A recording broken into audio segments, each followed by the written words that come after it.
Good morning, everyone. You are all very much welcome here. Just let me briefly open today's workshop session.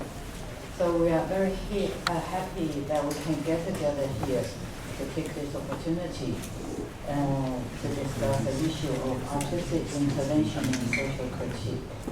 I know here people are from different places, and this issue must also have concerned you locally.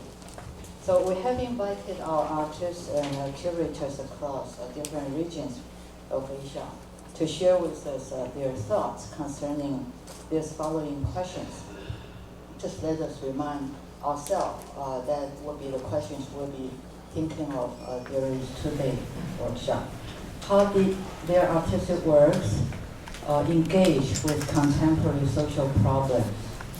What are the critical issues they have identified and addressed in their projects? Behind their problematics, what are the historical, geopolitical, and social contexts? Through their projects, what are their visions they hope to achieve? And what are the difficulties they have confronted? In short, how do they define their own artistic practices today? Behind our questions, our assumption is we take the work of art as a process of research and knowledge production. And through intellectual and emotional participation, we also consider the side of artistic engagement itself to be a side full of potential of carrying out critical contestations in a social space through artistic forms, capable of dealing with various critical issues that concern us from different corners of our societies. By artistic form, we of course do not mean the formality or different formal games, but it is a particular mode of reflection that we could observe in different artistic works. It is also the reason why we are here to discuss with these artists that we have invited today. Our speakers are Syafiatudina and Fiky Daulay from Indonesia, and also Tung from Vietnam. Yeah. And Hsinchu from South Korea, he will be here this evening. Hui-Yu and Hong from China. Okay, over here in the back. And Wang虹凱and Hong from Taiwan. And Hong-Kai is here. Okay. They all have multiple status. They are artists, researchers, curators, writers, and teachers. Of course, they also involved in various activities of social movements or social activities in different forms. Our local organizing committee involve our teachers and students, Lin Shufen, Lai Wenshu, and students Li Junfeng, Wu Junyi, Liu Yan, Li Qi, and our postdoc fellow, Dr. Tung here. They also, they are from different places, of course from Taiwan, but also from Hong Kong, Malaysia, China. They themselves are students, also researchers and artists and curators and writers. And of course, our participants today, I believe they will also have been engaging with your own social practices and artistic forms in different ways. Okay, visual art, documentary, poetic writings, and other things. Okay. So altogether, we have around 40-50 registered participants, and including our current students and our former students, and also our friends from South Korea, Japan, Malaysia, and Singapore, and so on. we have also students from Indonesia, Malaysia, Vietnam who are also participating here. So I think this 2-day workshop could be a process of very intensive dialogue and also very productive in terms of knowledge production for the future. So I hope you will enjoy this 2-day workshop. And also, this workshop, we intentionally make it a small-scale workshop. We want to serve as a platform for easy access. So we have been organizing winter camp, summer camp of 2, 3 days or 4 days, so that friends and colleagues and students from Northeast Asia, Southeast Asia, or South Asia could come here to discuss various issues that we are all concerned with. Locally, we are concerned with. But we believe that this is also regionally or globally involved and concerned. So this will be one of the various occasions for us to meet together. I believe we will meet again in the future for different issues. But let us now give the floor to this first panelist, and I'll give the mic to Dr. Tang Hui-Yu, our graduate here, but she is also the chief executive secretary for our organizing committee. So we also need to thank her for organizing everything for us. All right.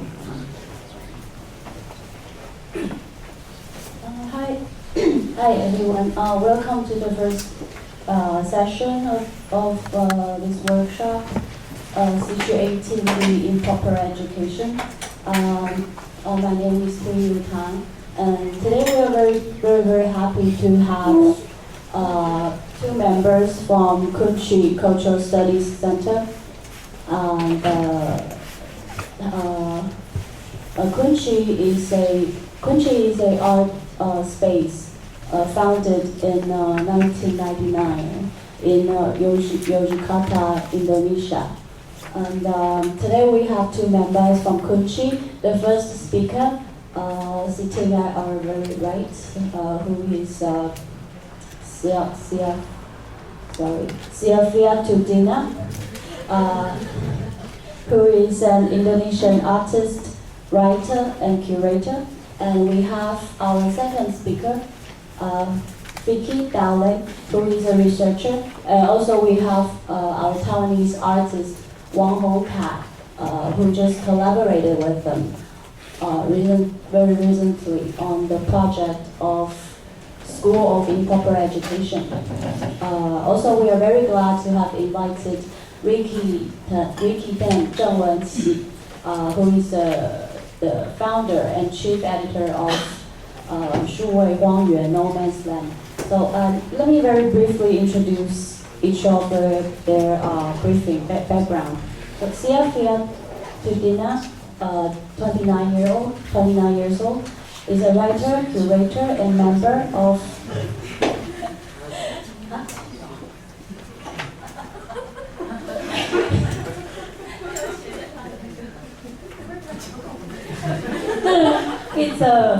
it's written by them. It's not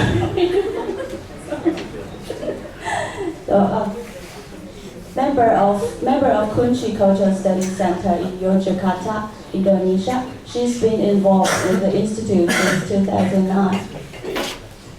Until now, she's responsible for several key projects in community history and collaborative research projects, which had produced exhibition, symposium, and radio program.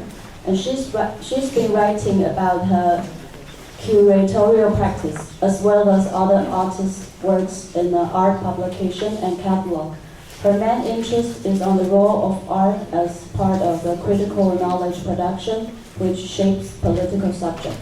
So we have our second speaker, Rikey Tēnn. His main research interests revolve around documentary, cinema work, and the concept of documentary archive in broad sense. And besides working with KUNCI Cultural Study since 2016, he also involved in projects around spectatorship, performance production, and experimental cinema criticism, such as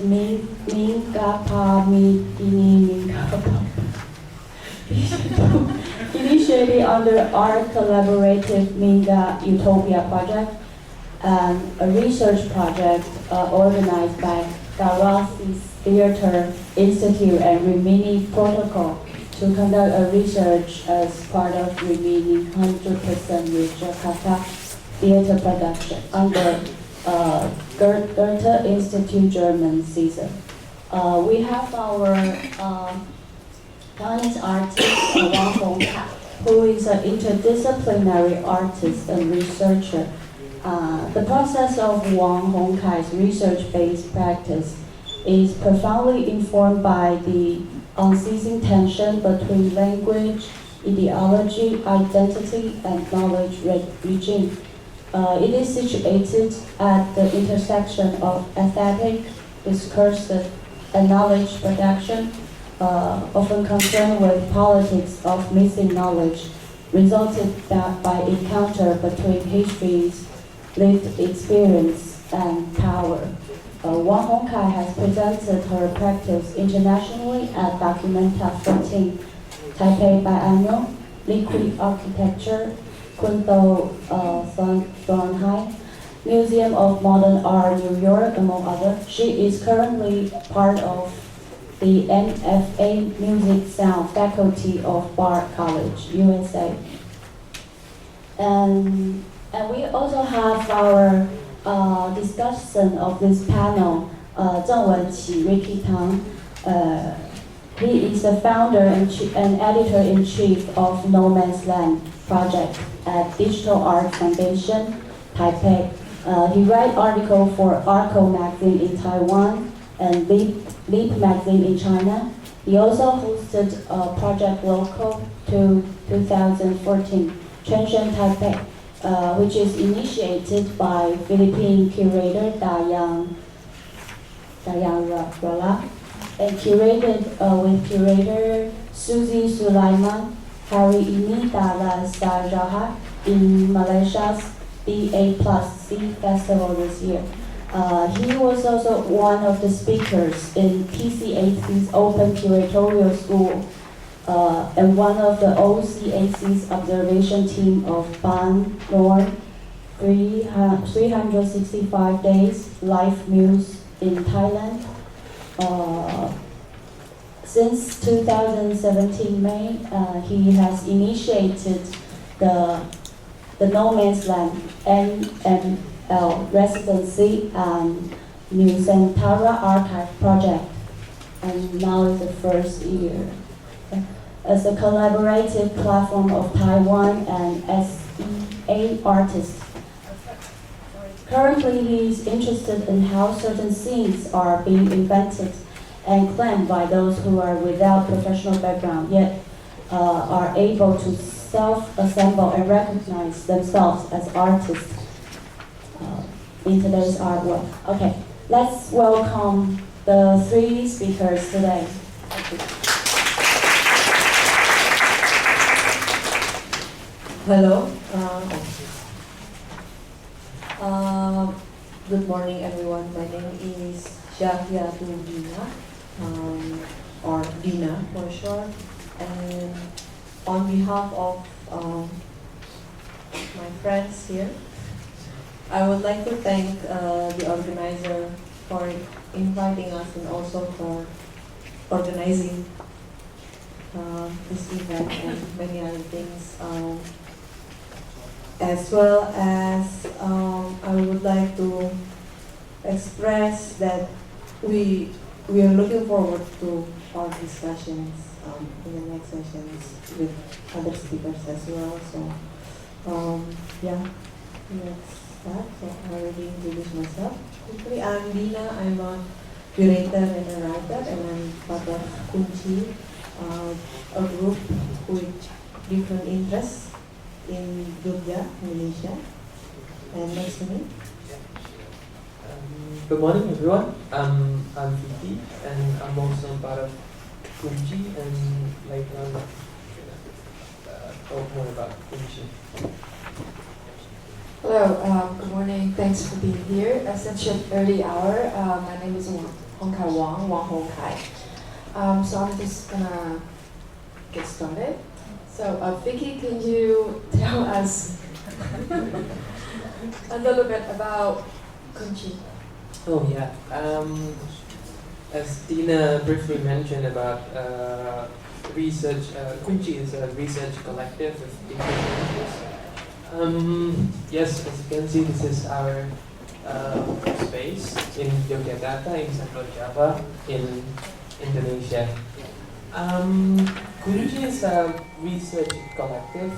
Basically, we have 9 members now, and all of us have different interests like art history or remix culture, for example, or philosophy and film and so on. And KUNCI has been started in 1999.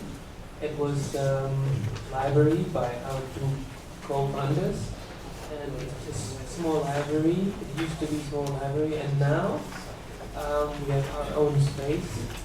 And basically, we do research. We do collective research with our members, and the theme that we've been working on revolves around alternative education and community project and community history, for example, or alternative history. And in terms of how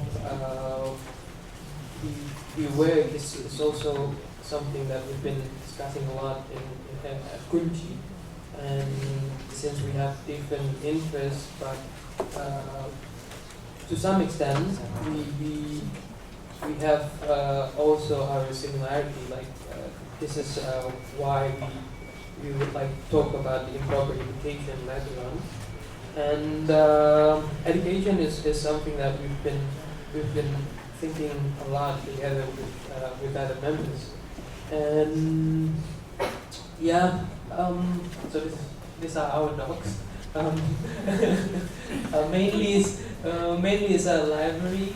We have library in front of on the front side of the house, and most of the time we host discussions with other people like artists, researchers, or scholars that would like to share their ideas, and with a wider audience. And yeah, we also have our residency room, and yeah, now we have our we also have other group which is using our space. It's called Bakudapan, and I think we can go to the next slide to show the activities. Yeah, it's one of the activities that we've done often. So we hosted discussions. This was a curator, Indonesian curator, who was presenting his project on the prison for women and how art could also involve in this in the prison. And yeah, more or less this is how we work. And now I'm going to ask Dina. This is like chain question. Dina, would you like to tell us?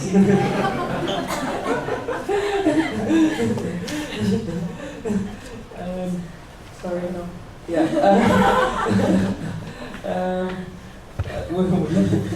Yes, I would. Would you like to tell us about the School of Improper Education as part of our KUNCI's recent project?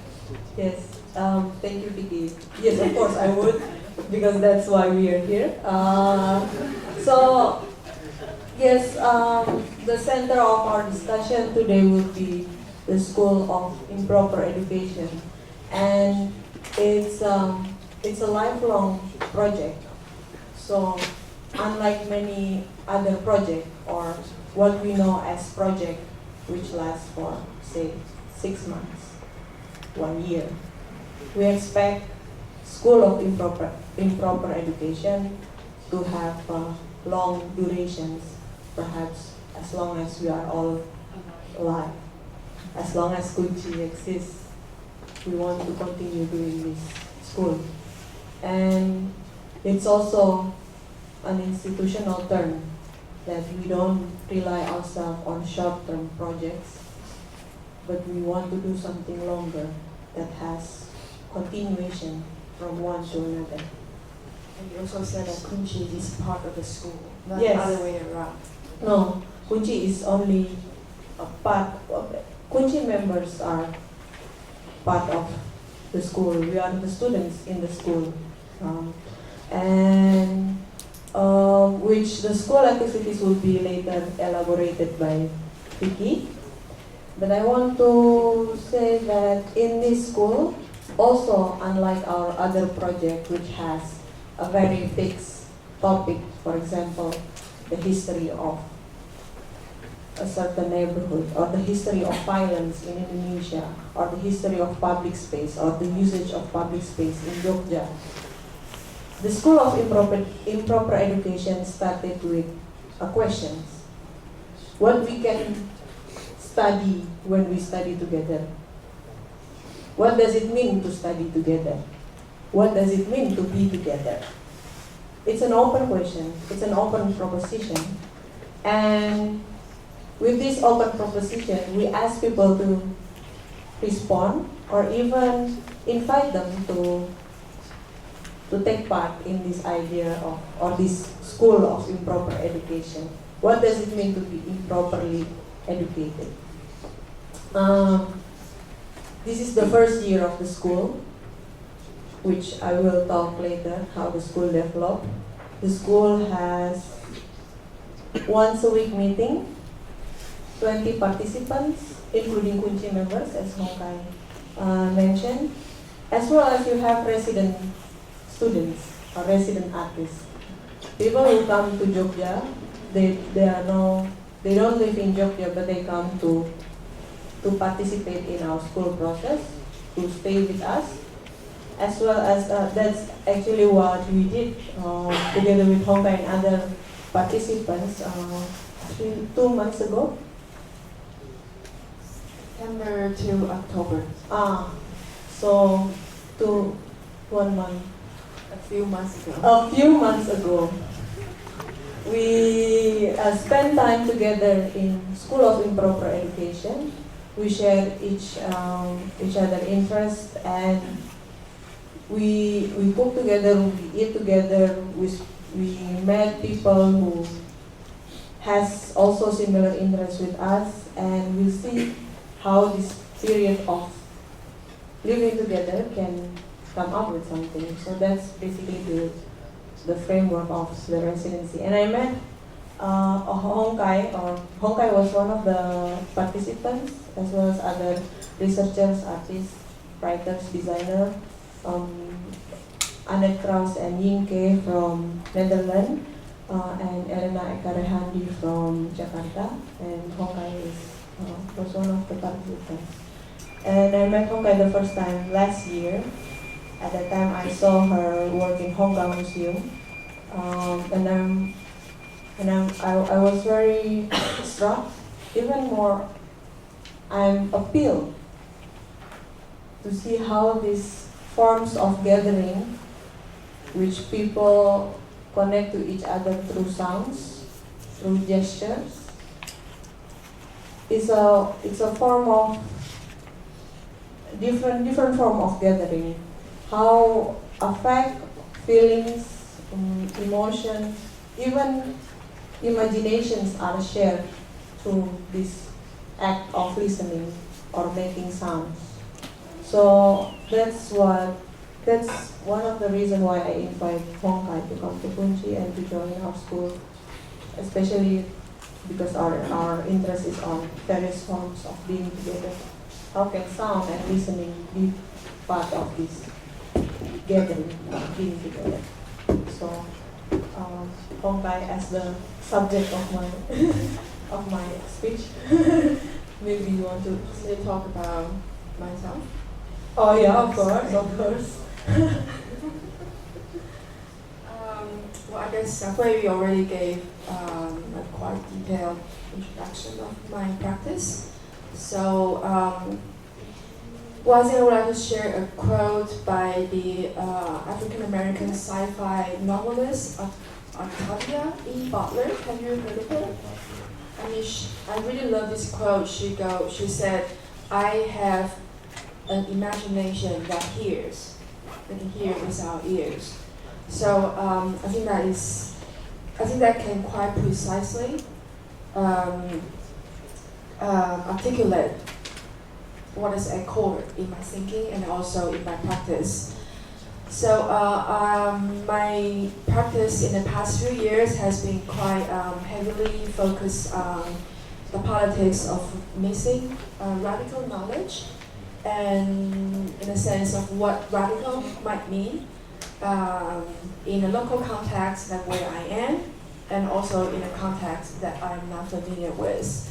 So what I do in terms of artistic inquiry, whether it's through teaching, learning, making work, or etc., is through experimenting on different modality of gathering and also sociality, and I'm particularly interested in history. So that also involves a question of how in what exactly we remember and forget together. So through investigating all these different modes of gathering, remembering, imagining, or imagining the imagining,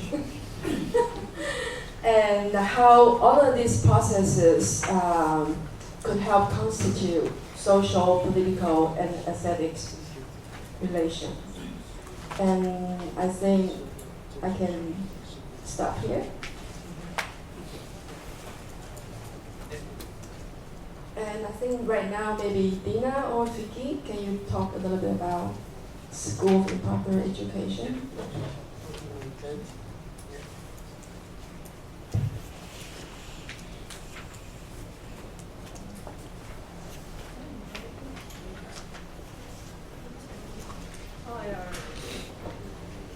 So this is my turn to talk more about School of Improper Education. So basically, School of Improper Education is experiments on pedagogy, and it's been in our in KUNCI's interest since it was in 2000 as well. But luckily, and we now could actualize this idea about alternative, different way or experimental education, if you like. And as you can see, this is the keywords that we have, but I'm gonna explain later on. So yeah, how we built this school. So we invited, we had open call. So this is the school which was addressed to adult, at least they're more than 17, and it was open for public, and we actually addressed our school as require the participants to be committed in this experimental school. And why improper education? This is, as Tina also briefly mentioned, that what does it mean to be improperly educated?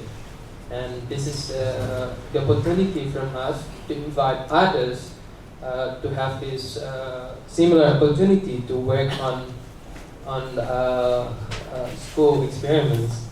And yeah, as we have more or less around 25 to 30 participants, and it included us as well, the 7 members of KUNCI's members. And we at first we don't know exactly what we're gonna do with this school. And as we invited them, we did our first or 2 meetings by collecting keywords based on the 3 questions. Actually, we have 3 questions, so this is one of the questions.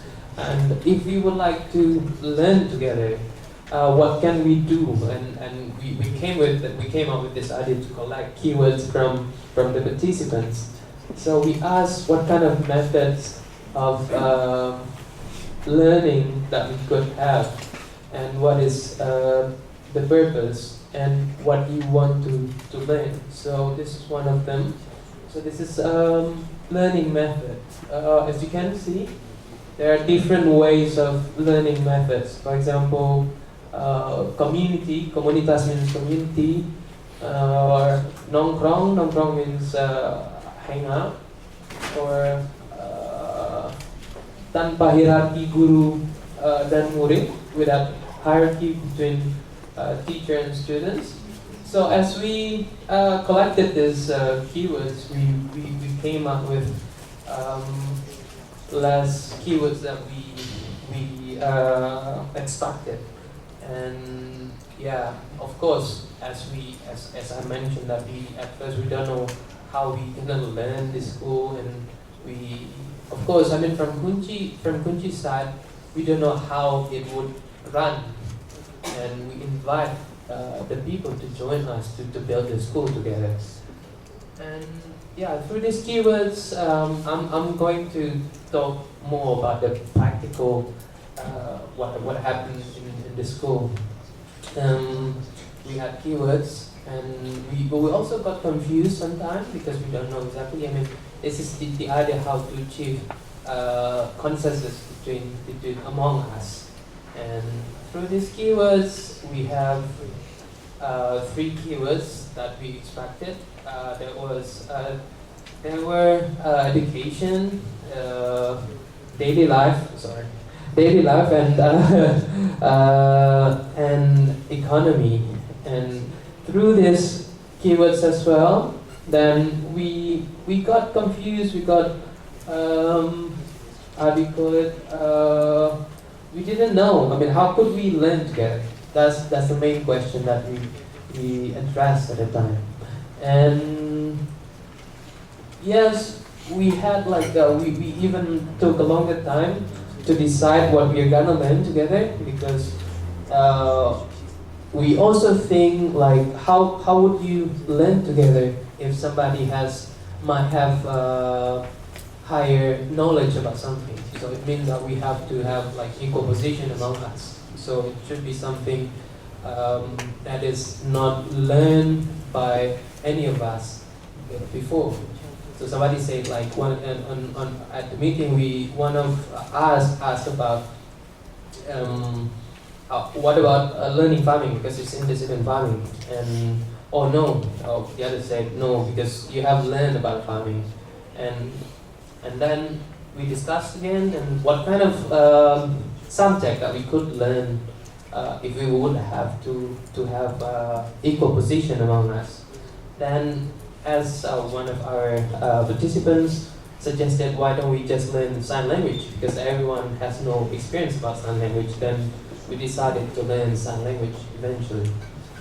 And yeah, that's how how the school was organized. And with the sign language, then we moved to different meetings. How we gonna work on this sign language for the first method. And actually, we in the school we would like to try a different method, and the second method later on will be explained more by Dina. and we have 3 methods. So it was Jacoto method. So it was experimental pedagogy that relies on non-hierarchy between students and teacher that goes to the sign language. And the second one is Turba. Turba means going below. And the third one is Taman Siswa. That will be more explained by Dina. Yeah. So,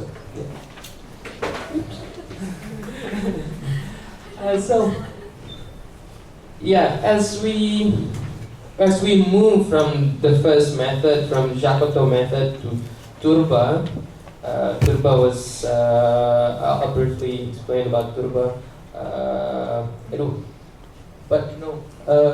That's my part. Yeah. Okay.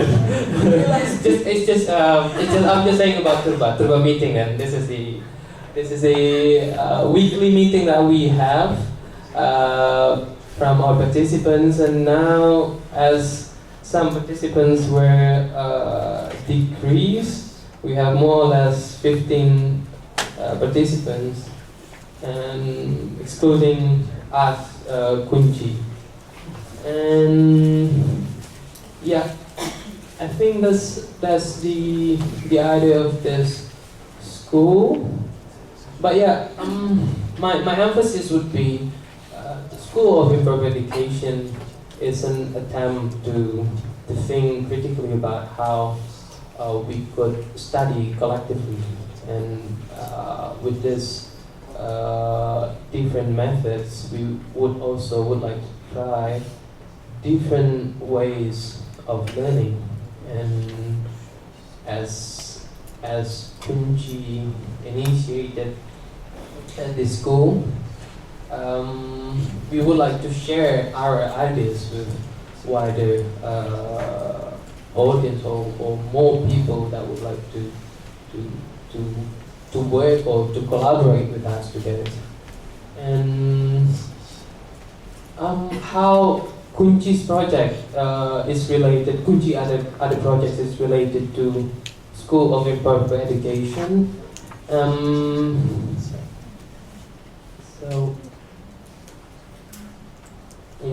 So this is one of our projects in Trappen Museum in Amsterdam, Netherlands. As I mentioned about how could we learn together without thinking about how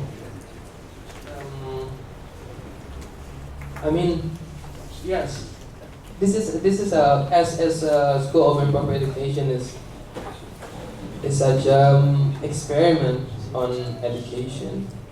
We would like to think how the knowledge production is also created through different perspectives, and how it also goes with the idea behind the school, why we would like to have this school, because why just go improper education, because we think as KUNCI initiated this, we think that it's not so easy to get to college. I mean, it's so expensive, like education, and thinking about the access, that's something that we keep working on through the School of Improper Education. For example, how could we think about learning without physical space? And I would like to give an example on our school. We also have our WhatsApp group where we could keep discussing our activities without being in physical way and in physical space. And in relation to the projects in the Trappen Museum, so the project was called Heterotropics. So we were invited by a curator. It was a research residency, and we work on one of their permanent exhibitions called is in this 350 is in these collections. So this is one of their main collections. And again, as we would like to think critically about how to create such knowledge, which is not sourced on the central. I mean, if we would like to make analogy that the museum is like the center of the knowledge, and how could we think about different ways of knowing without thinking about the object. And in this project, we instead of working with the objects of the museum, we rather invited different experts and researchers who also work with the archive, and we did our interviews with them, and we put it as a podcast. And here I would like to mention about the strength of sound, which is not also just not in form of object, and to think its relation to School of Improper Education. As I mentioned, with this, of course, this is we got a question from our friend, like is it also mentioned in our meeting in School of Improper Education? Of course, it's not really that mentioned, but we try to relate this project with how we think about alternative position on the center of the knowledge, because this museum was a colonial museum, and how could we think about inviting someone to share their own ideas and negotiate with our own ideas as well. And here, this is our radio station at the museum. So we invited two. One of them is archivist, and another one is architect. And as the output, we had this podcast. Yeah. Maybe to give more context about what is Tropen Museum Institution, because it's such a very specific type of museum where they store artifacts, ethnography objects from outside of Netherlands, especially from the tropics, which means, of course, one of the colony of Dutch at the time, Indonesia. So they have a lot of also including Taiwan. Yeah. So means that the institutions of the museum store or for a long period accumulated a lot of artifacts, objects from colonies of Dutch, which is including Indonesia and Taiwan, and some parts in Africa, like Suriname, for example. Yeah, and maybe Caribbean too. And some part of the archive were put, or it's still in the exhibition as a permanent exhibition, and this exhibition hasn't changed for 14 years. So imagine, for 14 years, people see the same thing about the colonies of Netherlands. So if you enter the museum, and when we enter the museum, because I want to give a more framework or context about this project, we enter a kind of colonial theater. We are served with the examples of what are the objects or resources that the colonizer were taking during that time. But in a specific ways, of course, if you display something in an exhibition, you cannot show all information. There's something to be decreased or hidden. And we see there are gaps in these exhibitions, gaps or narrations about the colony or about Indonesia especially that were not given or not shown. So the audio guide that Fiky will mention later is addressing these gaps of knowledge or information about colonialism and about colonial time. Maybe you want to respond to that? Yeah. Talking about the audio guide. Yeah, why audio guide and why we kept working with sound as, of course, it's just not something that you can, this is the logic of the colonial museum as well, as they store artifacts, objects, for example, like they even have mannequins of this different characters that represented colonial times or colonial power at the time. And why sound? As I mentioned, because we would like to seek different possibilities to look at the object on the museum, which is not based on objects. So it was. This is the example of the audio guide that we had. I'm gonna play an excerpt of it.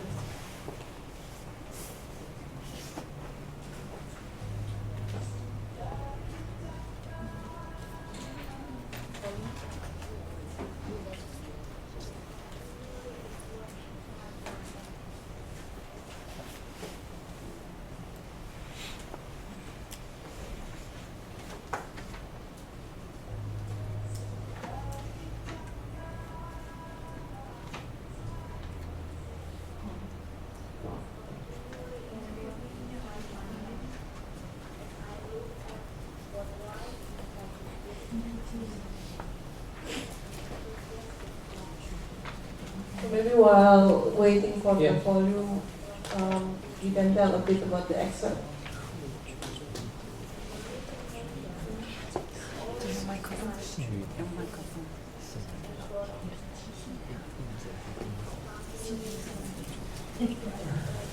Anyway. Yeah, so we made an we made an audio guide for, based on I mean, as we have done our research in the museum, and it seems that the museum still relied on the idea how the colonial thinking. We had this mannequin of Indonesian teacher, and as we would like to frame it as a classroom, we made this audio guide through her perspective. Maybe we can listen to the audio guide later. Yes. When the sound is more fixed, yeah. Yeah. So we can. Can we continue to next? Yeah. Tension between initiators and unknowing at School of Improper Education. Okay. So okay. So yeah, I mean, I'm gonna talk about the practical experience that I had at School of Improper Education, since I'm a KUNCI member, which is also part of the school. So I'm gonna talk about how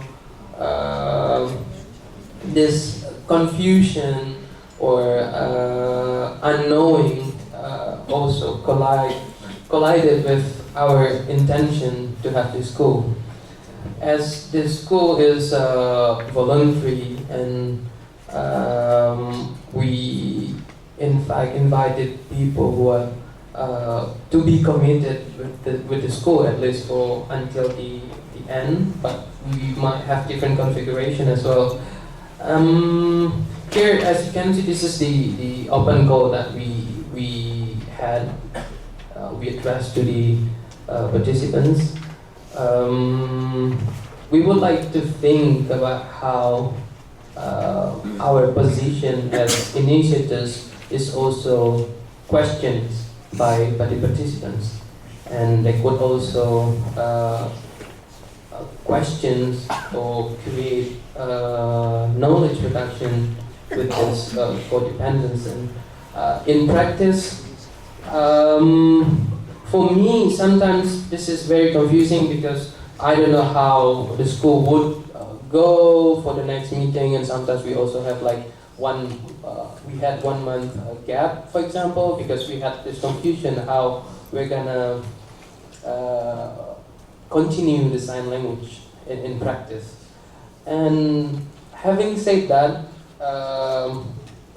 for me, as KUNCI, of course, we keep urging that the school would run very well, but at the same time, we also realize that with this type or this is a mechanism of school, everyone could just leave without any certain requirements. And can I ask a question? Yeah, sure. So, because I was there for 3 weeks, Yeah. and I met most of the School of Improper Education member. Maybe you want to tell us who responded to this open call? Like, who are the Okay, participants? most of them are freelancers, unemployed, and a few of them are workers as well, artists. And yeah, just going back a bit to this, to the announcement, what I'm trying to say is, with this school, instead of thinking about assertion of knowledge, we kept thinking about how the knowledge is always could be interrupted by the participants. And that goes with the idea how we manage our school as well. I forgot to mention about the rotation of the leadership that we had. In every meeting, we would have 5 or 4 positions that we rotate every week. So it was moderator, notulant, and timekeeper and attention keeper. So we rotate these positions to other participants every meeting. And maybe later on we could discuss more. Yeah, I think I'll go to Dina. Should we switch? Oh, sorry. Okay. So, yeah, as Fiky said,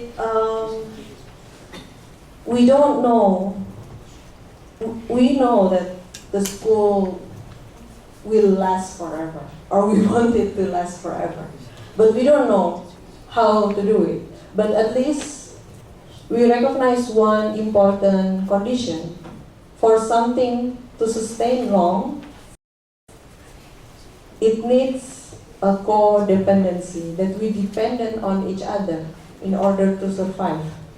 It's a collaborative survival, I must say. And that goes to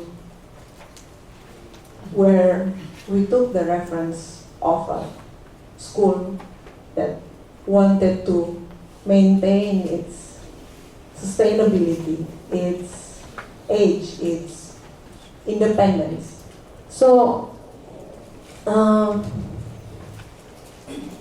want to go to the context of education in Indonesia, especially historically, because at least part of our reference or our inspiration about this school were taken from another form of school which was established in Indonesia in 1920s by a prominent figure in Indonesian education, which his name is Ki Hajar Dewantara, or that's his later name, which his original name is Suwardi Sureningrat.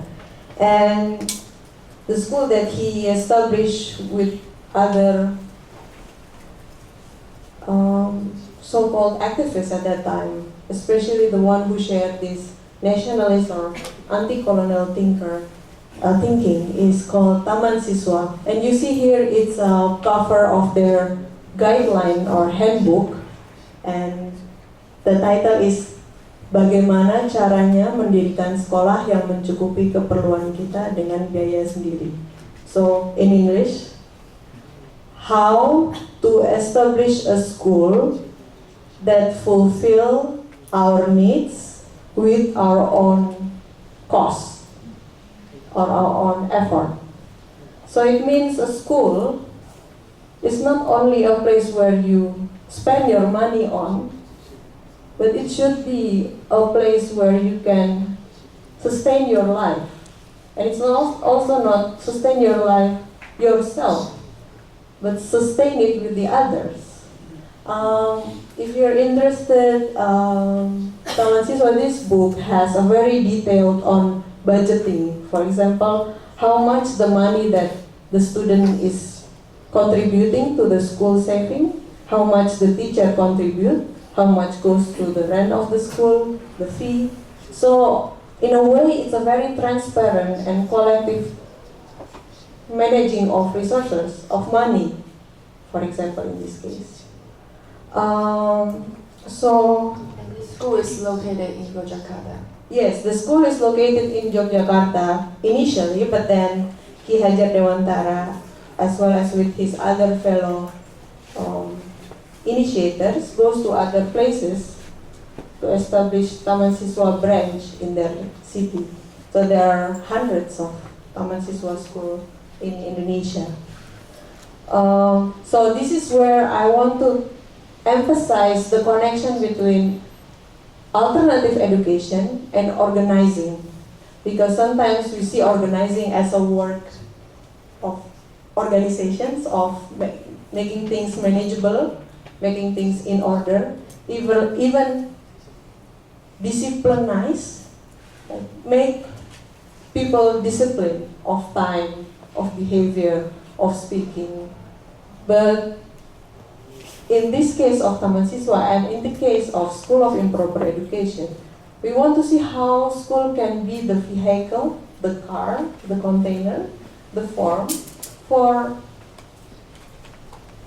types of organizing that allow us to imagine the other possibilities of living, of learning. And maybe also it's worth mentioning because I visited this school together with you, and my understanding that the founding of this school was driven by a very strong anti-colonial desire.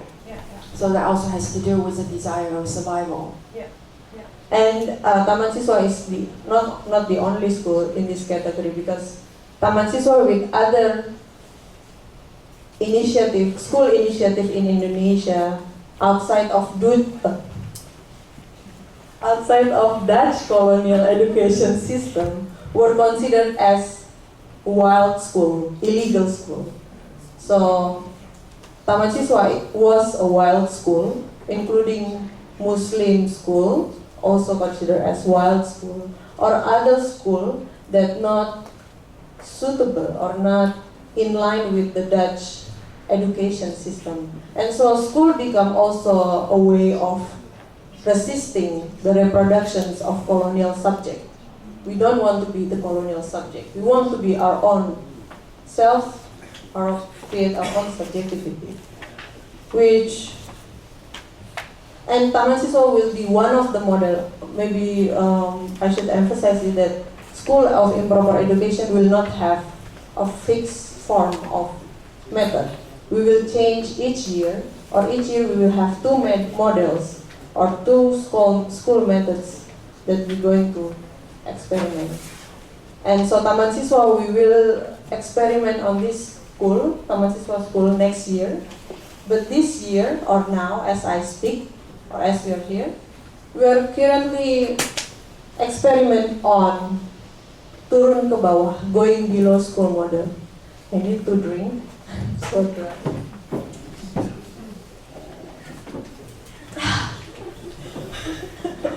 Such a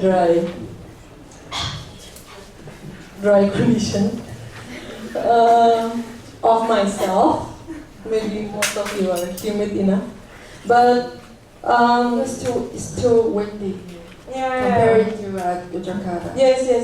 Yogyakarta is very humid. I feel like, yeah, anyway.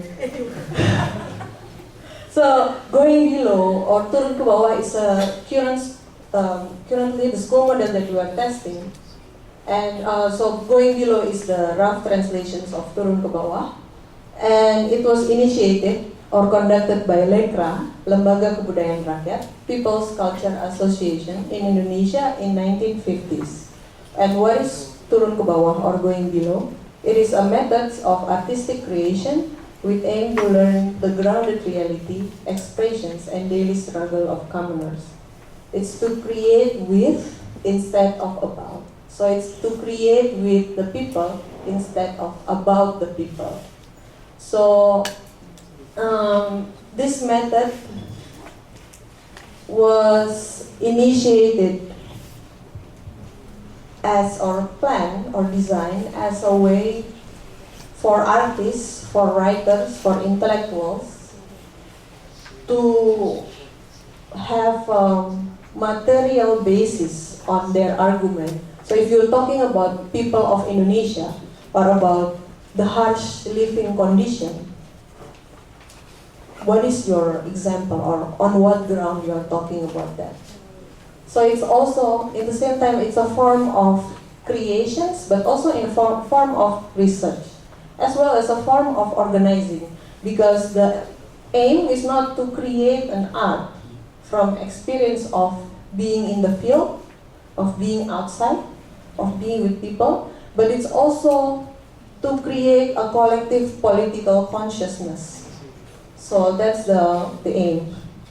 And it's very interesting that in this model, the artists, writers, intellectuals in LEKRA at that time, they really maybe obsessed or focused on creating methods, steps, principles that can be reproduced or can be copied elsewhere. So for example, I put one of the principle, 151.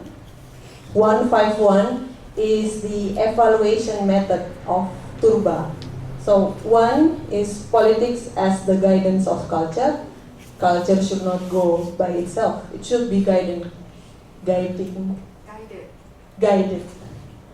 English is very hard.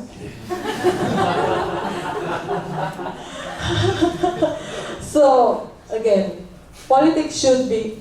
culture should be guided by politics. That's the first principle. And then 1.5, the 5th principle is combining individual creativity and the wisdom of the mass, escalating mass, like a lot of people. Escalating and expanding means it needs to be high as well as to be wide. It should be disseminate as wide as possible. High artistic value and ideological value, combining good traditions and revolutionary contemporaneity. So what good from the past and what revolutionary from the present. And also combining revolutionary realism and romanticism. So that's the 5 main principles. And then it's not 2, it's actually 1. And the last principle is going below. How to do this all? By going below, going to the field, going outside. And how to go outside? Another principle. 3 together. Eat together, work together, sleep together. And this is the idea is that you will understand the harsh condition or the struggle of common people if you go outside of your habit, of your routine, and be as close as possible with them. Almost like you are living their life, or you have shared your life together. Actually, there's also another principle called 2 don'ts. Don't sleep in the landlord's house, and don't take notes in front of the people. Don't take notes means that you are showing your superiority as the intellectual. You're taking notes, you're reading, you're writing. So this is a very detailed methods or steps on how to disrupt or break from your routines or from your habit. And this is one of the main principles of Turba, and this is something that we are currently experimenting on. So I will show you briefly how we do the Turba. This is the photo of from one of the school members. Two of them went to a private expensive school in Jakarta, the capital city. It's a very posh, good-looking school building.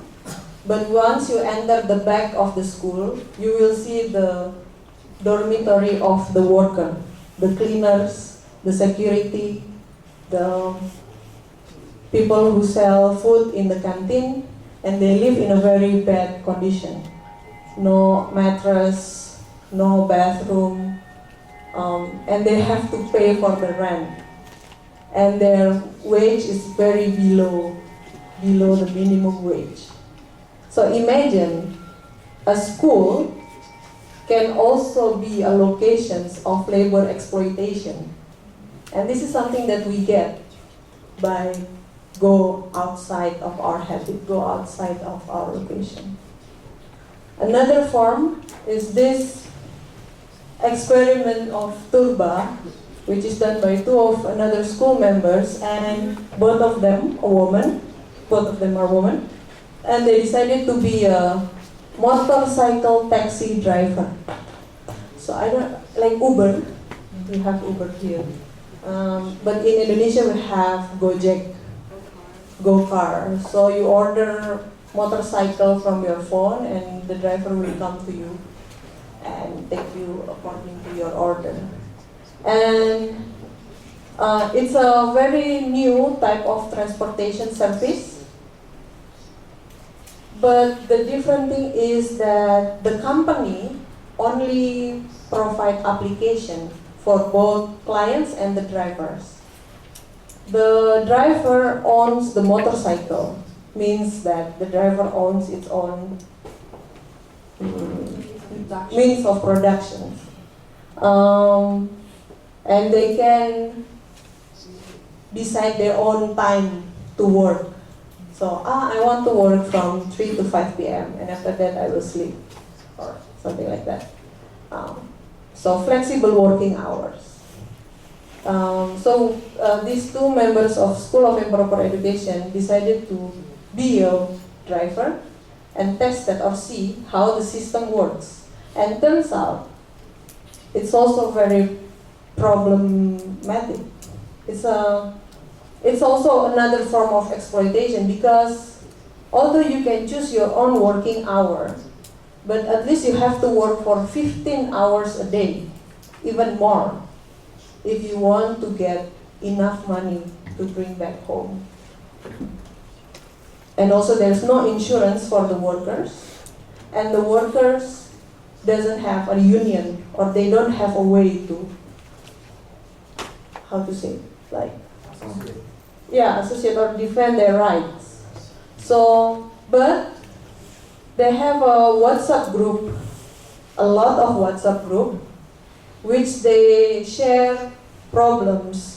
And if someone have an accident or sick or the motorcycle broke, they will report to the WhatsApp group, and some will come and help.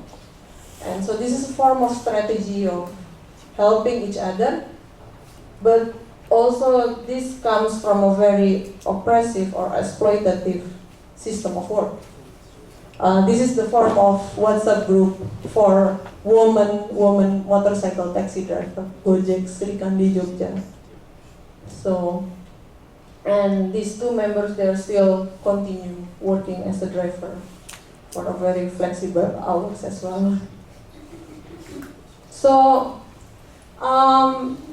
become a motorcycle taxi driver, living with the cleaners of the school, going outside of our habit as intellectual, our habit as an artist, our daily habit.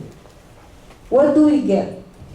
We recognize our privilege, the privilege of being middle class, of being intellectual, of being allowed to speak on behalf of ourselves. But what to do with this privilege? We already have several sessions or meetings where we express that we already acknowledge our privilege. Also, privilege not only taken from the experience of these school members going to the field or going below, but also the privilege of intellectual, especially in the school, where all meetings we need to talk. We need to talk about our experience. We need to talk about what we learned. But what if someone cannot talk or needs to talk for 1 hour or 2 hours until this person find out what he want to say or she want to say? Or also the privilege of speaking English. Because, for example, I did this presentation about the school already 3 times. And perhaps that's also, or I believe so, it's because I'm the one who speaks English. And perhaps also have the specialty of being a curator that allows me to travel to many places. But how about the other participants? So what I want to say is, it's not enough only to identify our privilege, but how to identify the system that enables this privilege and to smash it. You see my So what kind of system that give privilege to the people who speak English the most, or who are articulated in theory, or the intellectual one? And we try to think of how to smash this system of privilege through the way we organize the school. I saw you lifting your mic, maybe you want, no? Yeah, there are many train of thought. Yeah. Should I continue or do you want to interrupt? Interrupt us. Well, I think at one of your school Improper education, I think some member, they try to challenge this idea of going below in relation to privilege. And I think privilege has been always an elephant in the room, especially in this kind of gathering that we share at this very moment, and also at all that meeting that you had at KUNCI. And I remember you mentioned that, this privilege, I think privilege also manifests in many visible and also undetectable forms. Like, for instance, you brought up this question of English, but there's also a speech, there's also a privileged speech, that who can talk better.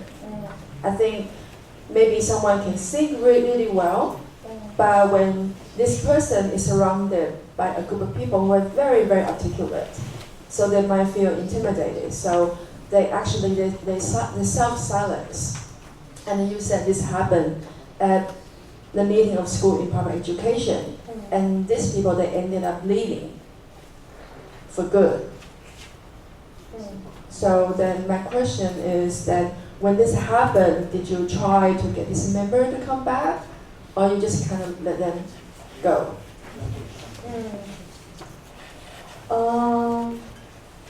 I believe that each person should have the freedom to decide when they want to participate, when they want to step back or step in.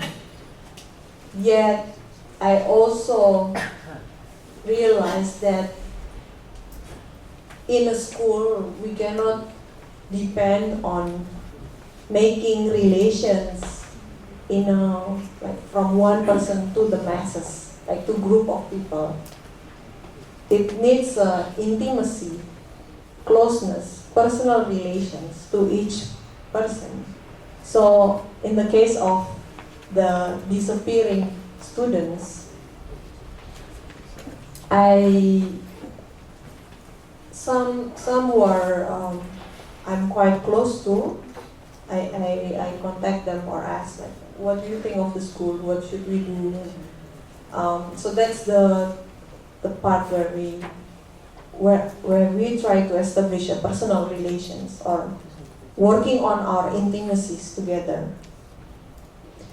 On the other hand, in terms of system or school mechanism, I see that what we're trying in the school is also to develop different forms of being together, or different forms of class, different forms of exchanging knowledge, not only through speaking, like I'm doing now with microphone and you are all listening to me, but also in a different form, like gathering, making sounds, memorizing, cooking, cleaning. I believe this form of making relations through exchanging different aspects will also brings different people to come back. Maybe I will to come back or to go. Depends. Yeah. So you were also thinking like the class or the study can happen outside of the school of improper education? Yes. So KUNCI used to be KUNCI Cultural Studies Center, but we decided to erase the Cultural Studies Center and just use KUNCI, because I think the study and the center should not only be in KUNCI but also elsewhere, in different places.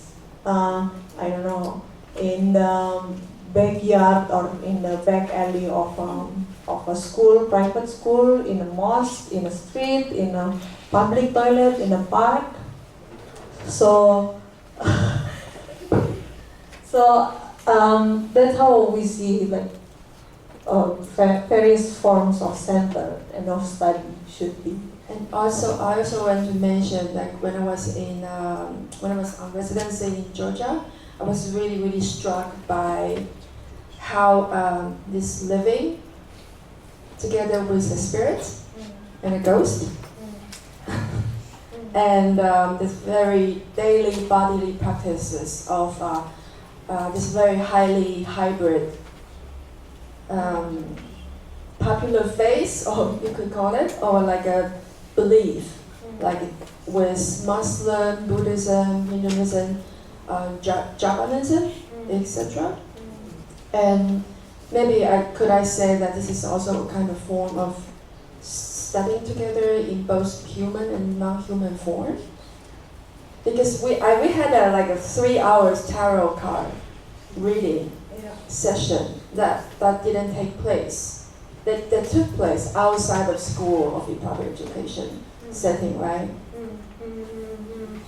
Yeah, I think this acknowledging spirit or emotional or spiritual connection around group.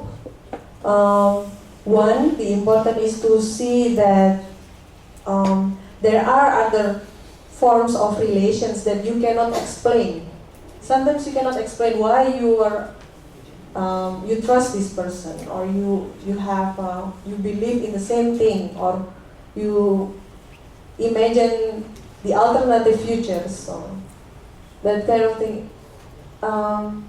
What may be more, some people will say camaraderies, and how to make a camaraderies or make one's comrade. It's also not enough to maybe a political lecture about Karl Marx for 3 hours. It's also about like cooking together or listening to one's broken heart love story, and see how, for example, love has been the means of exploiting in our life.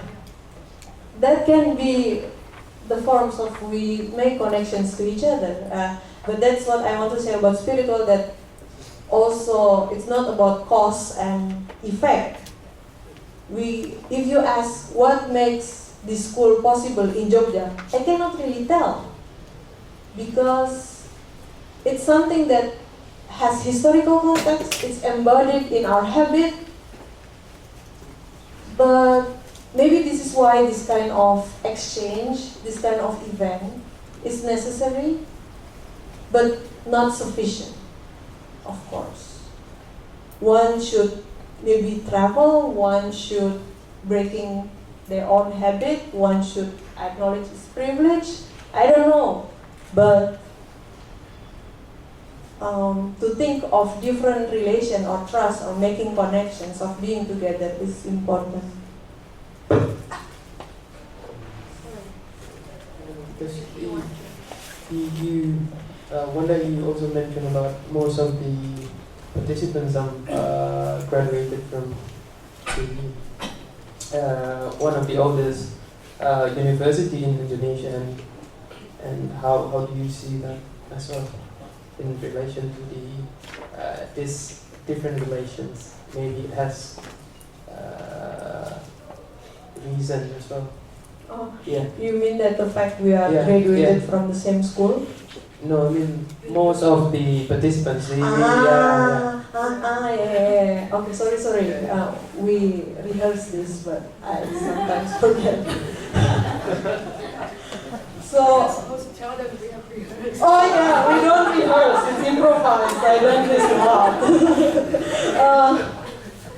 Yeah, we had this conversation about privilege because we came to a realizations that 80% of our participants in the school were university graduating. 80%. And it means we started to discuss that whether deconstructing knowledge production needs someone who are already take part in the knowledge production system such as university. We actually have three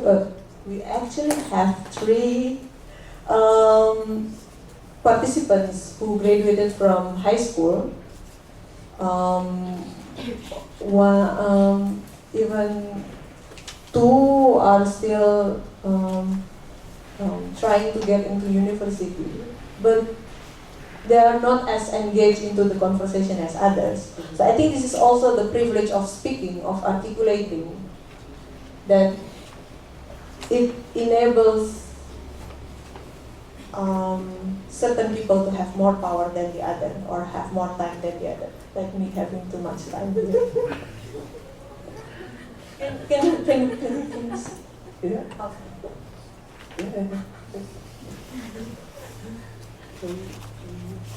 Maybe I want to hear the sound. Yeah. So this is the form of being together, emotionally, collectively, spiritually. I hope the sound is working now.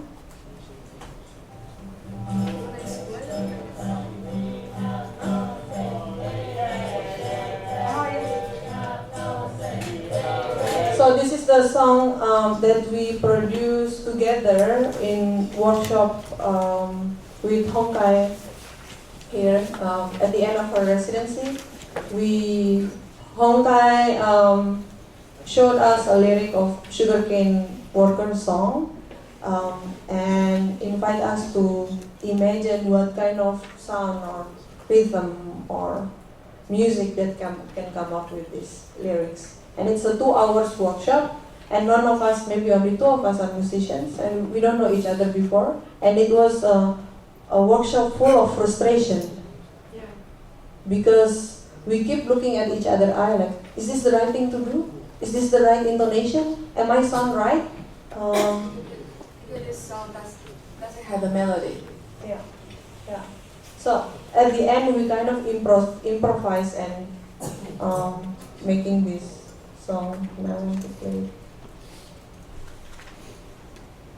And we use 2 guitar and a lot of domestic objects as collective from KUNCI.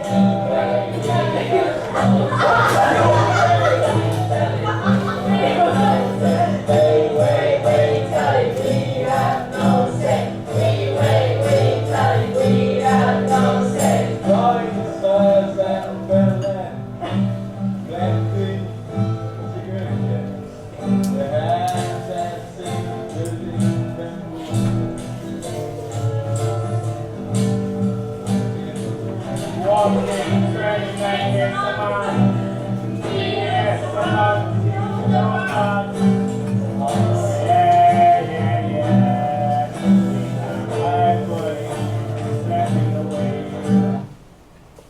that's all. Thank you.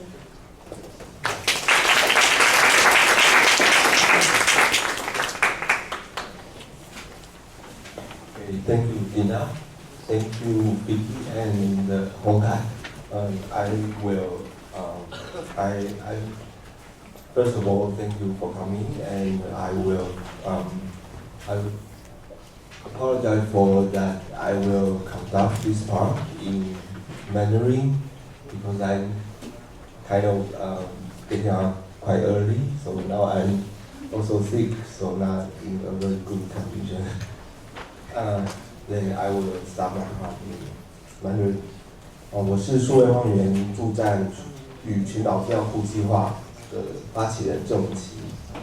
首先感谢交大文化研究国际中心的邀请，来担任与我们合作的印尼日的KUNCI讲者 Dina 和台湾艺术家王虹凯还有 Fiky 的回应人。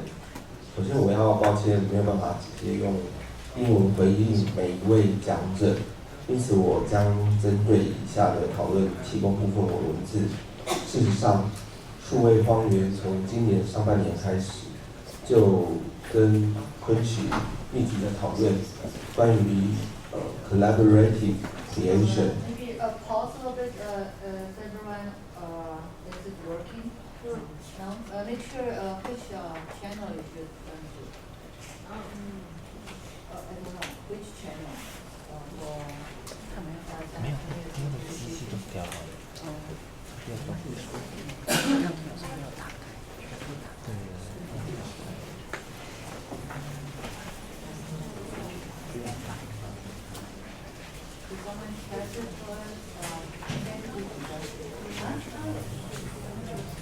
OK。 No, we can do that. Which channel?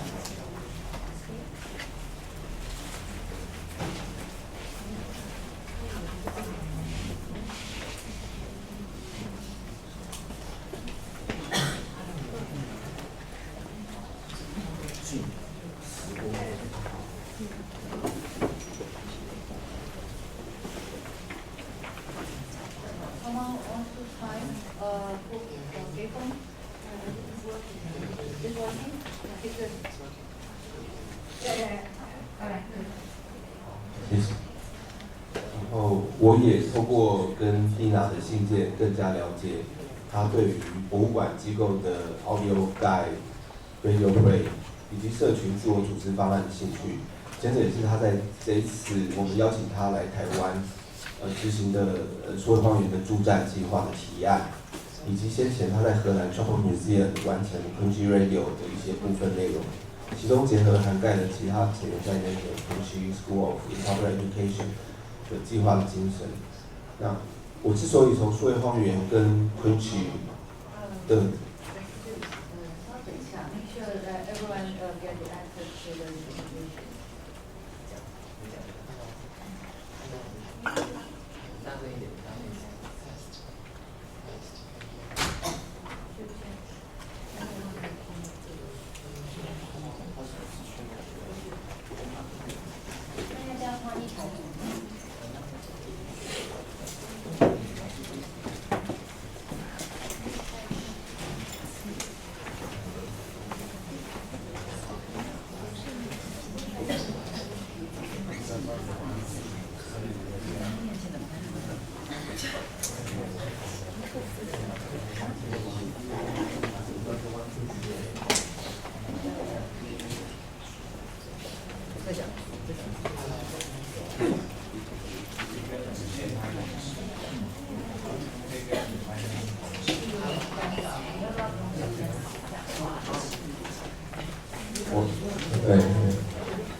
就是对，这样可以吗？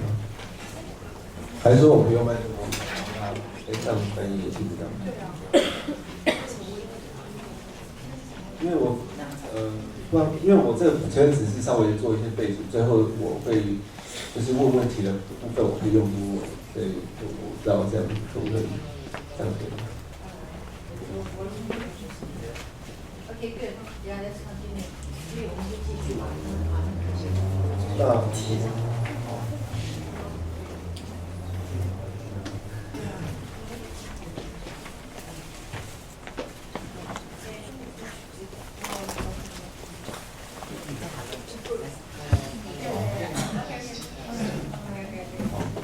那我之所以从数位荒原跟KUNCI的驻站合作开始，不但是因为在努森达拉 Archive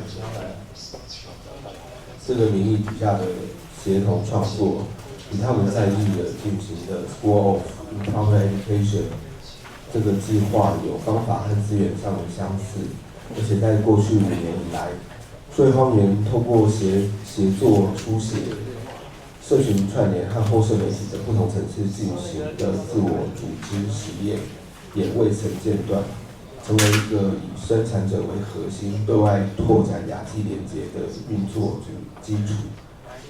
然而，即使我们的协作者也都清楚这样的模式，而且我们也不是第一次邀请马来群岛的这里的马来群岛是指都一律翻译成努森达拉。 然后马来群岛艺术家来谈，我们还是得不断面临这样的问题，就是为什么我们要谈群岛，或者为什么群岛会是我们在思考南进时的一个重要概念。关于这点，我最近在看丁娜替驻站计划写的《努森达拉 and the Decolonization Project》这篇文章里面重复提到，努森达拉 as our shared history， 或许可以作为一个临时性的注脚。 而这些问题将来要怎么回答，则是属于一个还在进行式的历史书写过程。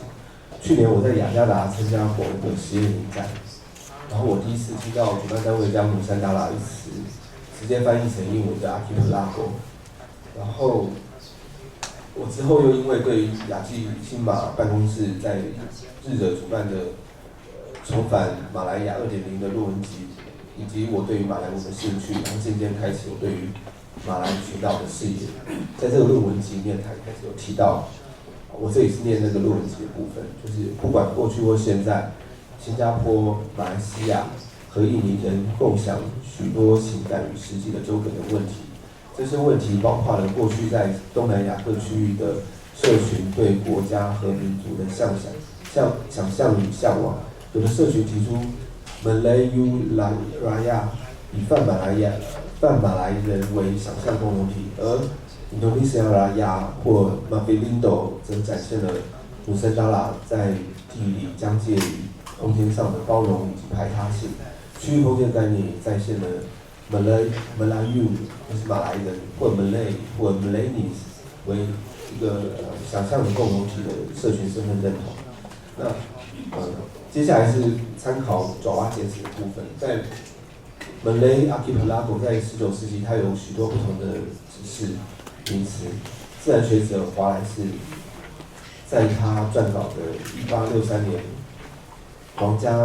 伦敦皇家地理学会期刊里面称它其实叫做印澳群岛 （Indo-Australia Archipelago）。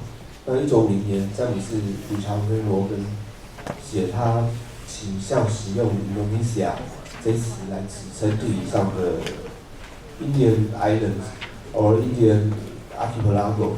那 Indonesian 就是印度群岛岛民，后来被1949年继承东印度公司领土独立的印度尼西亚共和国或者简称印尼采用。那在他们奉行国语的巴哈萨印度尼西亚，则是其实是在另外一个名称就叫 Low Malay， 就是地阶马来语。那这个 Low Malay 它其实是海域通用的用语，所以因此这也构成了我们在思考那个努森达拉阿凯这个计划的一个最基础的背景。但是努森达拉这个词里面的安达拉就是其他，也提醒我们一种中心视野的局限，在于它建构了一个显然以爪哇岛努山 Java 为核心的世界观。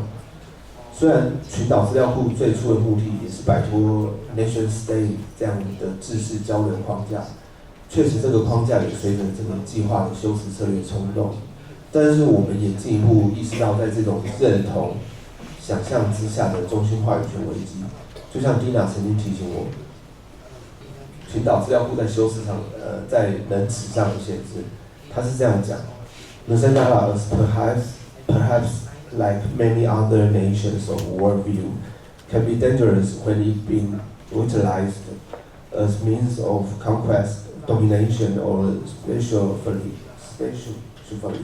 for the expansion of market under the pretext of shared history and or identity. 那虽然另外一位艺术家王虹凯，他没有直接和数位荒原合作。但是我们知道，他过去的声音艺术计划向来跟聆听历史的另类学习有关。那去年在富地岭县台湾国际录像艺术节里，他以聆听作为另类的教习法的美学实践，在南语之耳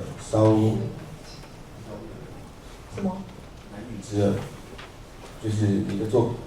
Sound like clear audience， 南语之耳。这个持续进行的计划之中，他回访了日治时代1925年由蔗农组合填写的抗议歌《Sugarcane Song》甘蔗歌，借由工作坊临时性的集结与群体互动的表演，激发了其他身体性的诠释，进而重塑了一段感情的历史。正如我在思考马来群岛这种想象共同体的语境时，可能遭遇到不自觉的集中化心态。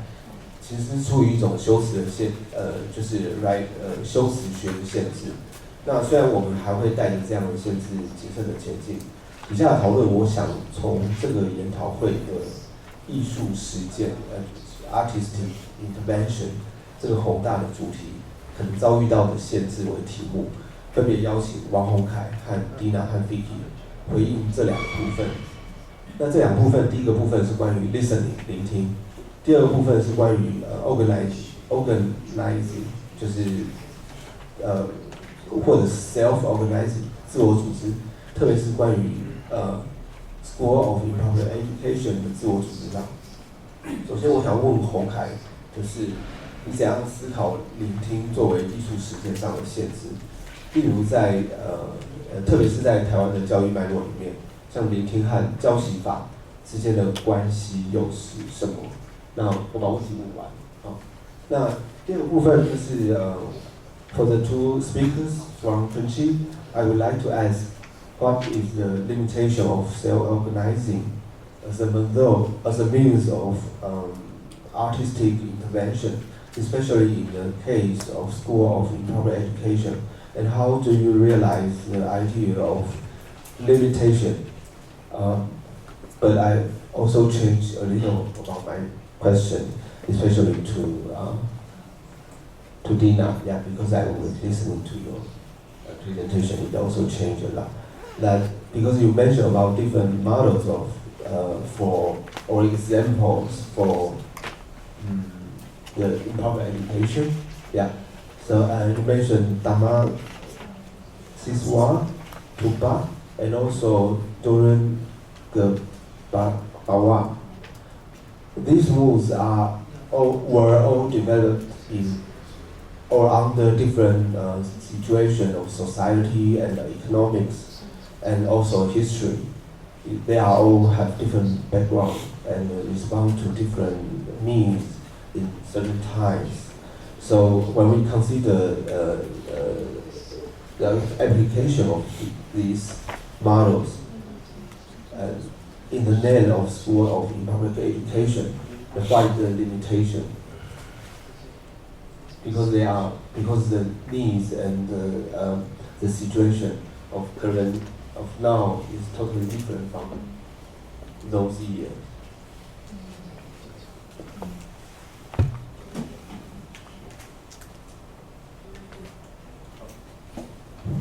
You have to respond in order like this, left to right.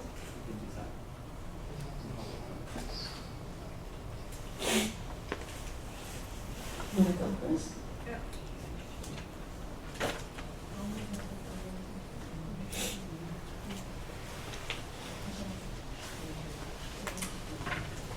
Okay.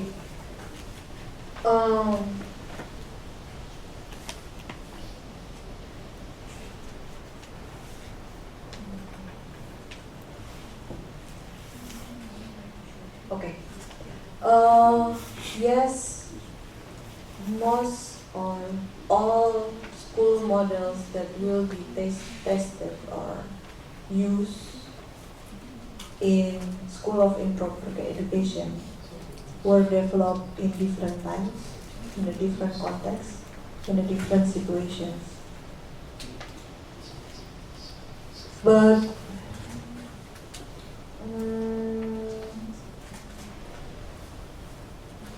the aim for this testing this different school model is eventually to find what are the ways of learning or studying that we develop through these different experiments or these different testing. I would say it's similar to how we see theory.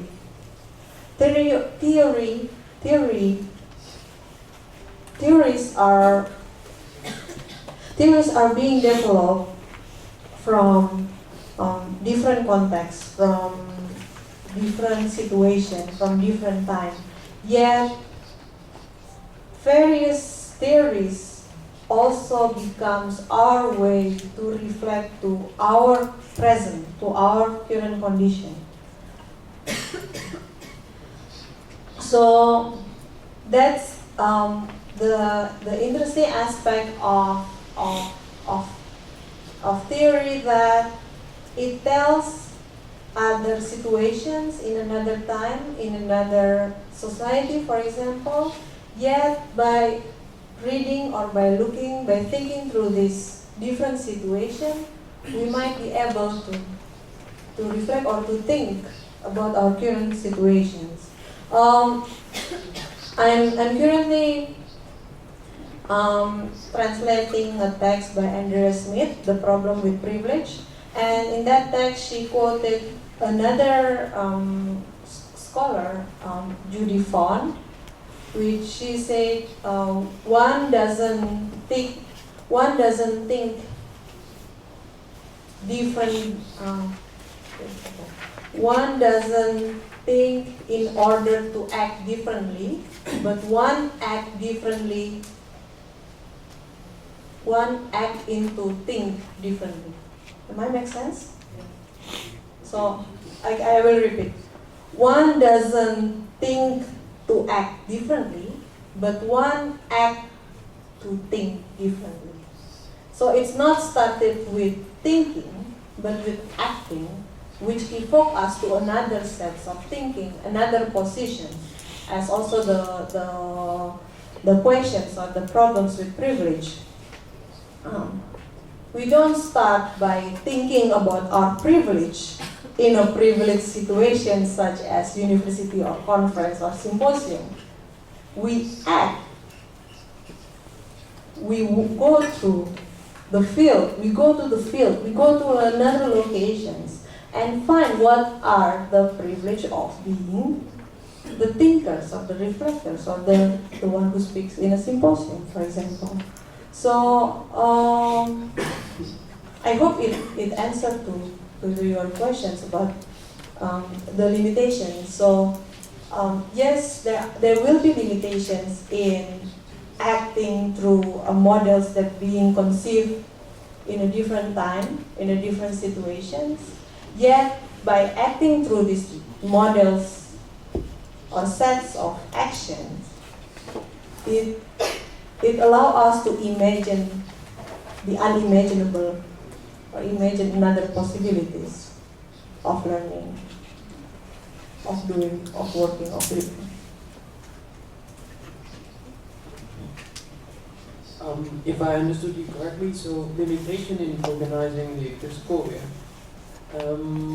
For us, KUNCI, as I mentioned before, we are also part of the participants, and we learn together, and all of activities, for example, like the theme, even like the food that we would like to have in each meeting, we decided together.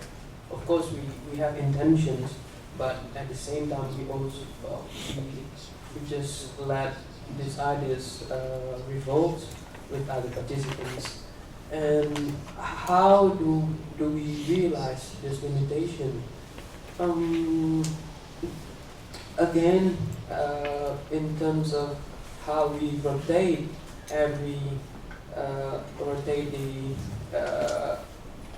the power. If you see, as I say, we have moderator, we have notulans, we have a timekeeper, we have attention keeper that we kept rotating every meeting, and we don't really like. Sometimes we own our own voice, but we also protect this voice to the others to think about how limitation,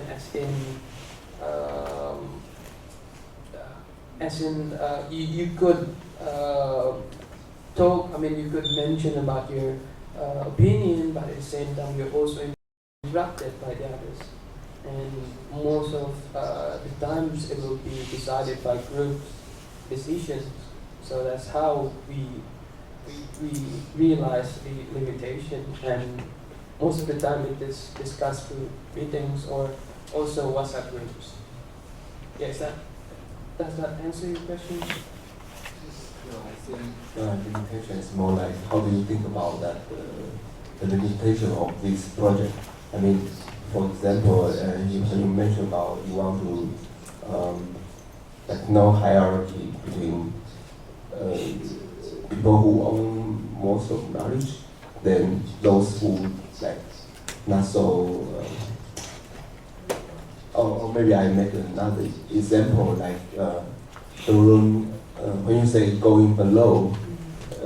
Is there really that you can go below?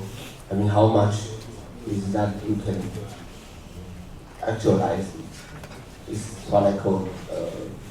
How do you find the limitation, and what does it mean to you? How do you realize the limitation when you want to apply the model?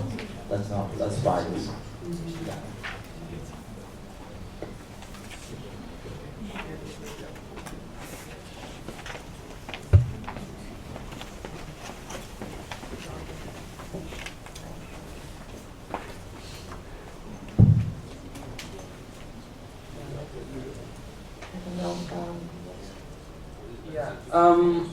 Yeah, the limitation, how much you could try the method. Of course, yeah,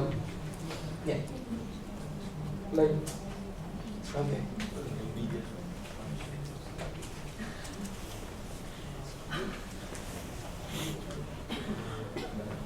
Okay, so thanks for Rikey's two questions. The first, let me reiterate it. The first is the limitation of listening in relation to pedagogy, and the second is what and in the local educational context of Taiwan, what's the relationship between listening and pedagogy?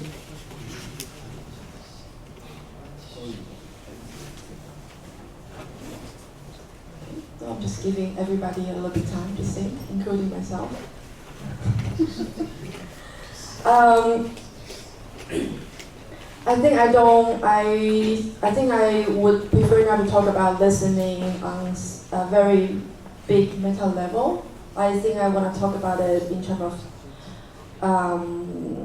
what happened or what I perceive transpired in a workshop that I have done.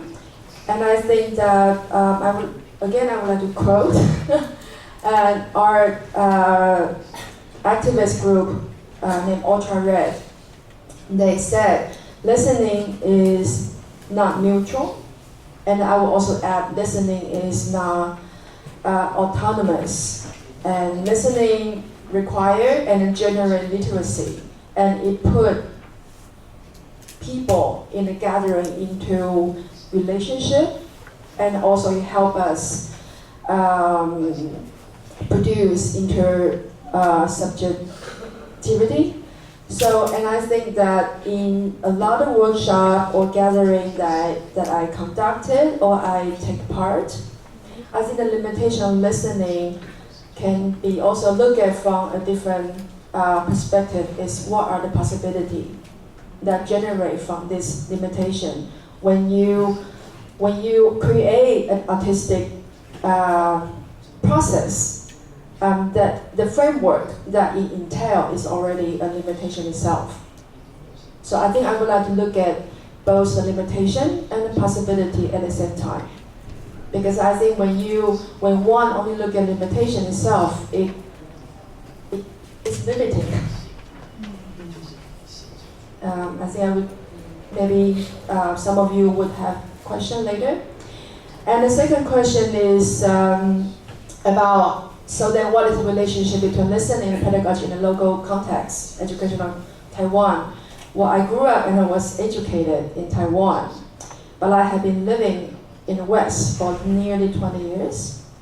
So having been back in Taiwan for almost a year, I'm also constantly wondering and trying to research into, so what exactly does it mean that in the local context when most students in the classroom, what they do is just to listen.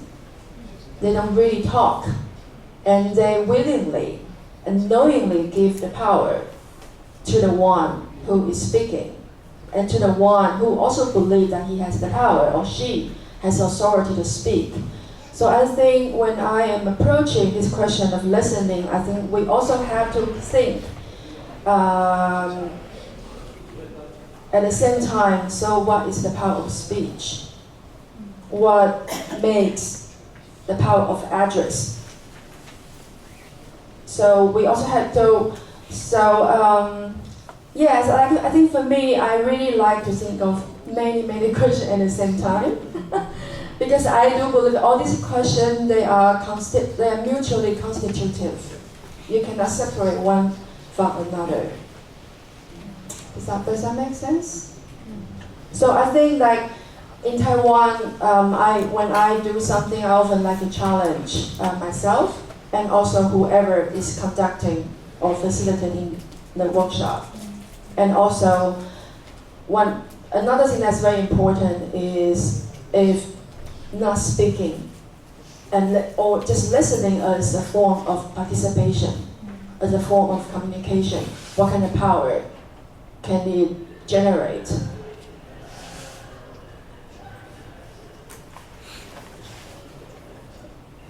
Okay, let's thank again for the four speakers, and now let's smash the hierarchy of speaker and audience, and I will give the chance to the floor for any question you will have.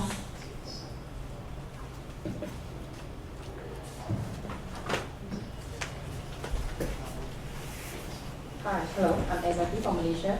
My question would be, were you commissioned to do an artwork for Tropen Museum?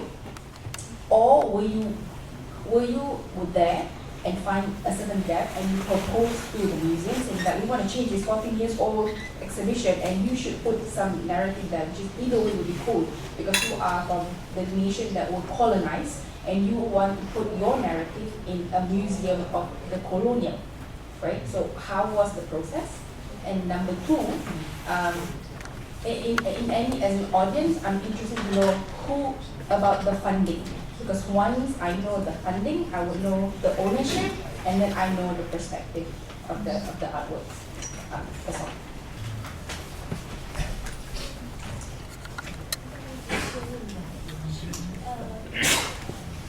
Maybe we will have 2 or 3 more questions, then the speakers will answer you all together.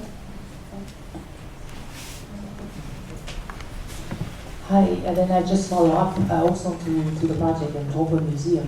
Who exactly did you interview? Because earlier in the presentation you didn't really get around to tell us who exactly you interviewed. Thank you.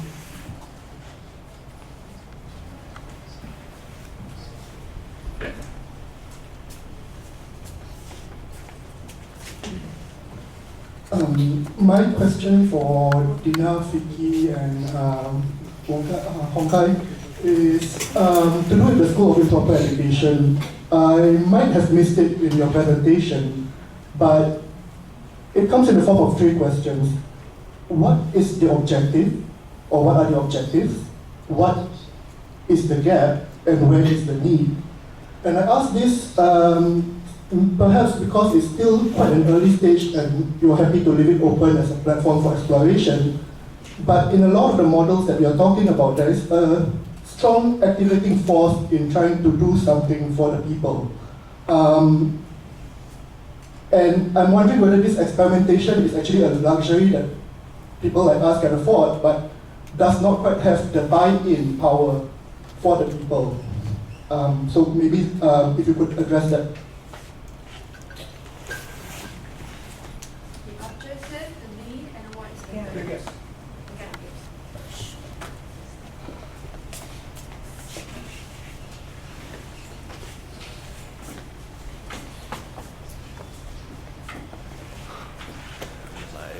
Sorry, I'm late. My question is simple. What is your relation with Muslim establishment? People like KUNCI and Huma working with these guys. And what about you working with the mosque or something?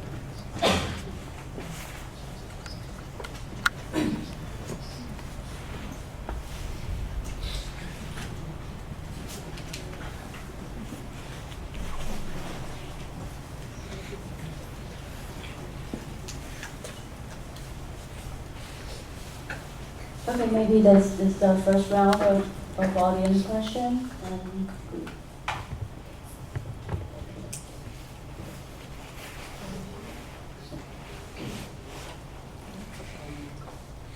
Just to clarify your question, your first question was... Who commission? Is it a commission work for Improper Museum, or is it like you go there and decide, let's change this? Okay. So the project was called Ethnographics, and we were invited by a curator, which is based in Amsterdam. And she's been working with cultural institutions such as museum or other cultural institutions.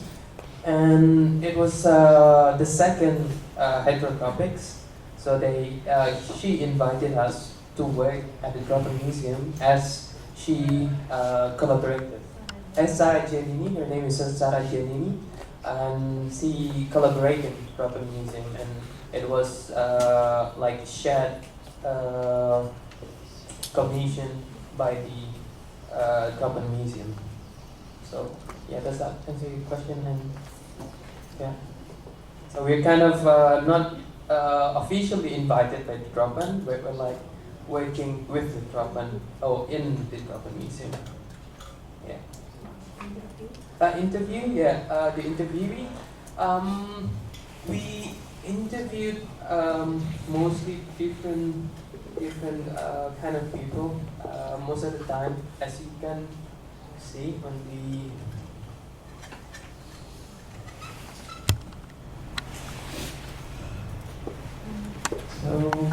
yeah, that one. So yeah, that's his name is Michael Carabinos, and he's an archivist.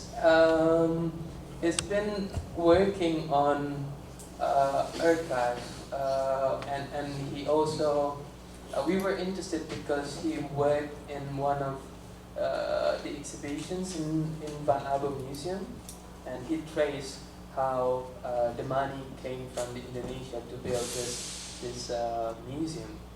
And we also interviewed artists and his street artist, and why we interviewed him, because we also interested to look at how he understands the space in Amsterdam. and by inviting this different perspective of knowing, we also bring such different knowledge to the museum that museum might not know about this. And another one, it was also at the Taiwan Museum. His name is Rene Boer. He's an architect. We talk about how ruins and appropriation and archive, and he's been doing squatting in Amsterdam. And we asked him about how he thinks about the relation between squatting, which is not legal anymore in Amsterdam, in relation to the museum. So more or less that kind of people that we interviewed at the time. Yeah. So I would like to address the second part of the first questions about funding. So we are lucky, or maybe to a certain extent privileged enough, to get support from a network of art spaces, which funded 25 art institutions or art spaces across the South Hemisphere, called Arts Collaboratory. And the money in the 3 first years of this Arts Collaboratory, the money comes from a Netherlands-based foundation, which is called Stichting Doen, and their money comes from National Lottery. So the National Lottery goes to this foundation. The foundation distributes the money to 25 art institutions in Africa, Asia, South America. And in Indonesia, there are 2 organizations who receive this. One is KUNCI and one is Uang Rupa in Jakarta. So if you address this ownership, who gives the money, in a sense, I would say perhaps yes, no, maybe not perhaps, but we are still working in this systems of funding which finance many NGOs in Indonesia from 80s, even so that foreign funding institution came and support certain institution for a certain amount of time. While we are aware that this money will not last forever, of course. It only might support us for 5 years or 10 years, or we don't know yet for how long. Financially, the school can be supported from financial means from outside. Yet we are trying. We also, who is we? We as KUNCI, or we as the participants of the students. We always try to say, what if we no longer have the money? How the school will run? Should we ask people to pay? Should we sell something in order to finance independent financially? That's something we don't know yet. And that's maybe when we meet again, I hope so in 5 years or 10 years, I will let you know if it's fail or succeed. Maybe we get more money from our next year, but I don't know. This independency or sustainability is still a huge question in this field. So, narrative of yeah, you would like to put another narrative back into the museum. So yeah, I mean, this is the item closely related to the School of Improper Education as well. Why we use sound and why we put our audio material in our radio, web radio, and of course we hope that Taiwan Museum could use the audio guide as an alternative narrative that audience could use when they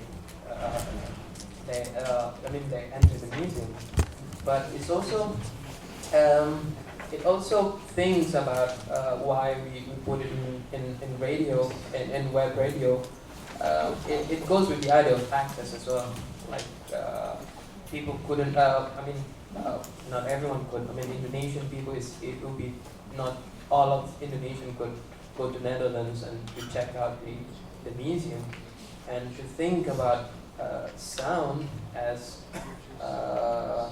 another way of learning or knowledge production.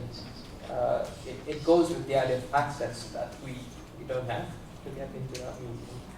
And I think to answer, if we would like to put narrative, yes, maybe it is. You can access it on a radio, and mostly, basically it was how we think about the colonial collections that they have, and they're still repeating the same narrative since like 15 years ago, and how we think they should relate it more to the present. Yeah. And then I would like to respond to KUNCI questions. The relation with Muslim establishment. For now, there's no direct relations yet. In terms of the activities of the school programs, when we started the school, we invite more than 40 school initiatives in Jogja. So there are many school initiatives, like school in, we call it natural school that learns in a rural and village, school for hacker school for like alternative school in the formal settings, like alternative elementary, alternative high school, etc. There are also agrarian school, but there's also one school which is held in a mosque in the north part of Jogja, and it's a philosophy school. So it's a philosophy school conducted in a mosque, and they have every Friday discussions on Marxism, on Hegel, on Nietzsche, material dialectics in a mosque after their night praying. So this contact of Muslim establishment with alternative pedagogy are done by our friends, but not yet by KUNCI or the School of Improper Education activities. We would like to think maybe possible in the future we've done something with, maybe it doesn't have to be that particular mosque in Jogja, but maybe other mosques, our neighbor mosque. But in this time, or this, until now, actually, the mosque near our office doesn't really like us, because we are a group of young, or not very young, but men and women stay in the same house until midnight or even early morning without a marriage. Like, we don't marry, or we are not family. And why these groups of people hanging out together or being in one house without marriage? So they still consider us as immoral and address us in neighborhood meeting every month. But we still persist on joining the neighborhood meeting, and of course in negotiation with the mosque organizer, and we'll see what happens. Objective gap and need, maybe we can address this differently, or if you have any comment. But I would say the need will be to create or to provide an environment where collective study is possible, and also studying across discipline with different age, different demographics, because our students are consist of different age, different education background, and so these situations of study, which is different from what we experience in the school, is a need that we want to address. Or at least it's a need from our side as the initiator, as KUNCI, but we see there are also more and more people looking at this need of across discipline, across class, across group, across demographics, study group, but also in relations of studying or education with organizing, especially political organizing. So not only study for professionalization, like I study English so I can get better job, or I study finance or business or anthropology, or to be a better, to get more good salary, for example. So not for that, but also education as something else, which we invite anyone to imagine what education can be. Gap or objective, maybe Hong Kong. Oh, me? I don't know. Well, we have only started our collaboration. So I think your question maybe is a little bit, it's kind of belong to the future. But I also like to, I just think that because I'm a very new member of the School of Improper Education, and I would like, since I am an artist researcher who is very obsessed with listening, so I also like to, my proposal for myself and also for the future collaboration with KUNCI is how can we listen with ears from the future. I don't know how that is possible, but it's a kind of desire I have.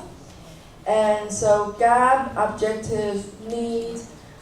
Well, before I was invited by Dina and KUNCI and Fiky, to be very honest, I didn't have a very particularly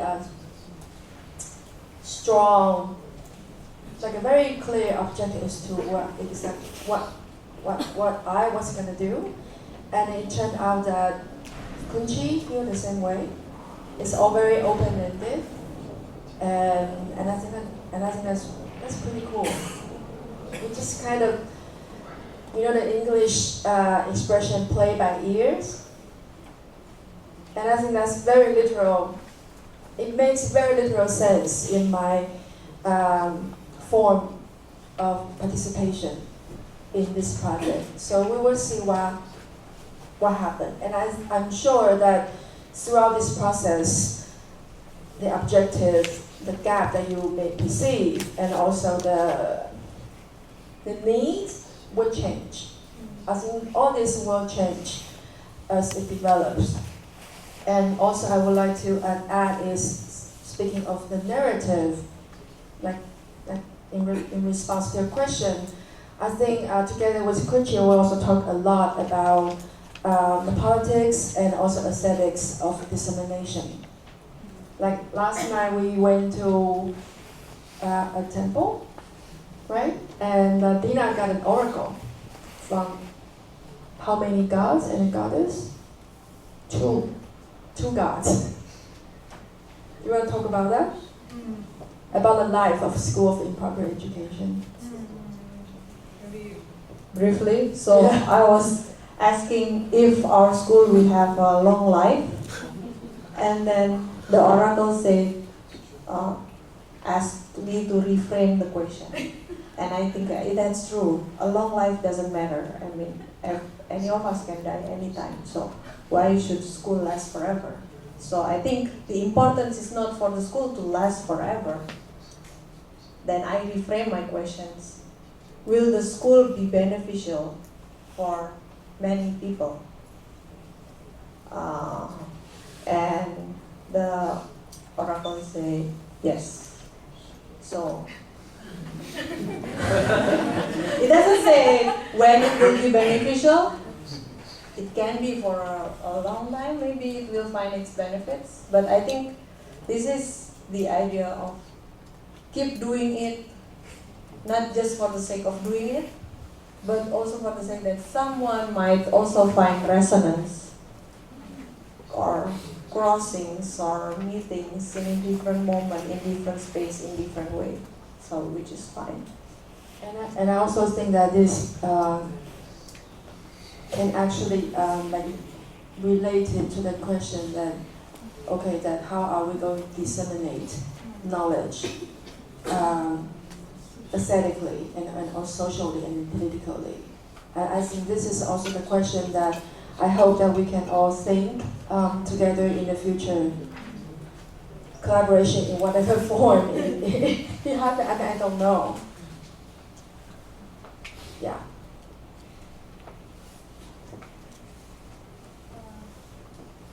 Maybe last question. One question, two questions? Okay, two questions.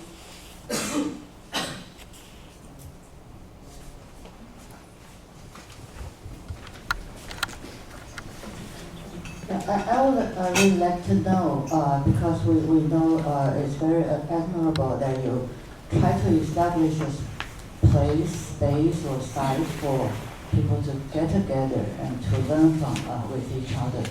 But I would like to know more specifically, what would you envision? I mean, staying together, living together, sharing things together, in a process, a participatory process, but we would like to know how is, maybe stage by stage, how would you envision the fruition of your practice, or what would take place in some sort of form, stage by stage, that could show the result or the accumulation of the participants, whatever it is, education or learning, or some issue could be addressed, some question could be tackled, and some form could take shape, so that stage by stage something dealt with, instead of just a never-ending process of staying together. So that is, actually I want to know how much has been altered through your process, how the neighborhood of different people, different corners of issues could be addressed, and they could really get changed in some way, intellectually, emotionally, or socially, and so on. And not just staying together and have fun. Just like what that person has just said, is luxurious, because you are also founders, right? Not only two groups. So, and also by middling. So whether the issues could be, well, that's the end of my question. Yes.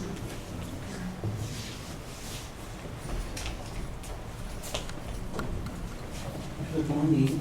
My question is, how does the School of Improper Education contribute to a critique of something as contemporaneous as ASEAN integration, or the notion of regionalization and globalization, and at the same time paradoxically provide a meaningful dialogue with member countries in Southeast Asia and also the entire Asian continent? And the next question has something to do with the role of the School of Improper Education in concretely developing a notion of a decolonized education in Indonesia, and how, and in relation to this, also contribute to the recuperation of the cultural memory in your country.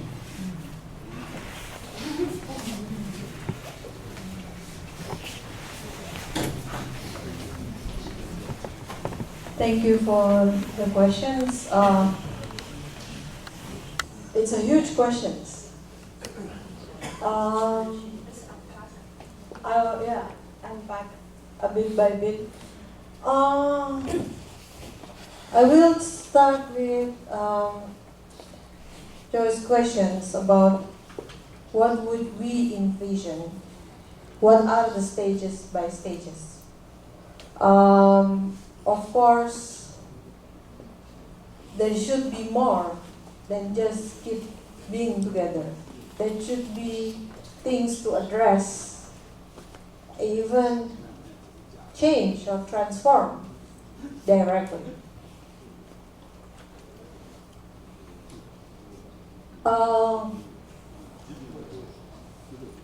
After 1 year of organizing this school,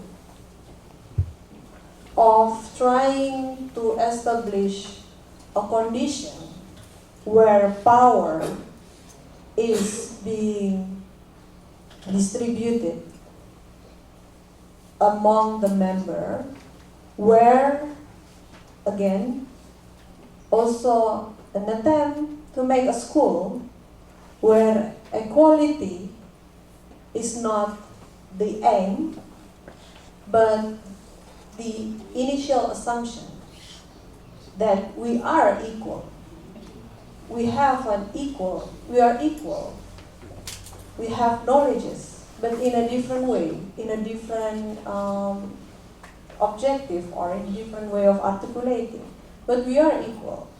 So it's not to make everyone the same, but to acknowledge these different multitudes, different perspectives, different voices of, or different forms of producing knowledge.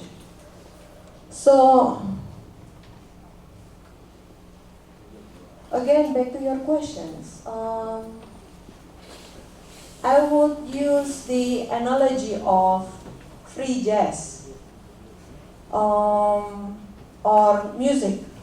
That music, classical music, I might be wrong, I don't play music, but classical music has a distinct stages of interlude, and then peak moment, and then like, and there's conductor in the front like saying, like that. So we can hear the stages of improvement or of steps, of unfolding of steps. Yet, I think the school of improper education is more of a free jazz that happens in the streets or in the park. One person bring coin in a bottle, like, and then one bring guitars and it's out of tune. One try to tune the guitar and there's a drum, and it sounds very noisy. There's no structure, but there are certain moments where these meetings or these sounds coming together. But there's also moments where these sounds are separating. And in this moment of improvisations, of different subjectivities, different voices coming and going, we'll see that the existing imaginations of progress has problems with centralistic power. That progress only possible because there's one conductor in the front saying, this is time where we progress to a certain point, or a teacher saying, we are already progressing. It's a progress. But also the notions of progress leave some people behind. You're not progressive enough. And you should stay behind.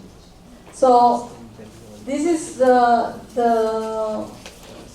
actually, although it's not verbally it's not explicitly articulated, but what the school is also aiming for is that our imaginations of progress is no longer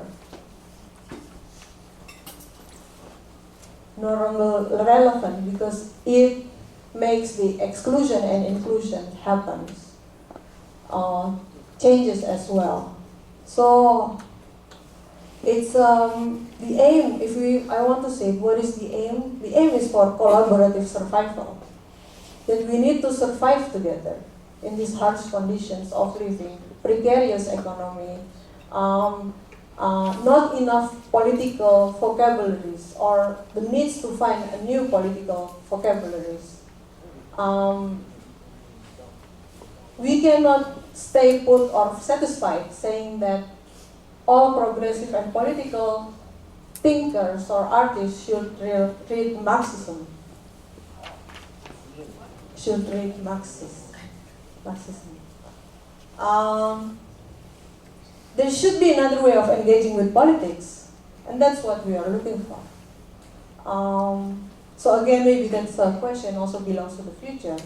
I think I can only say what we achieved so far, if we're already doing it for a long time. For this time, it's only aiming for collaborative survival projects in large. I feel like I'm talking for so long. And then the contribution, maybe I will address this. Your question about contribution to regionalism and discussion for the entire region of Asia. It's also very good yet heavy questions, because that will brings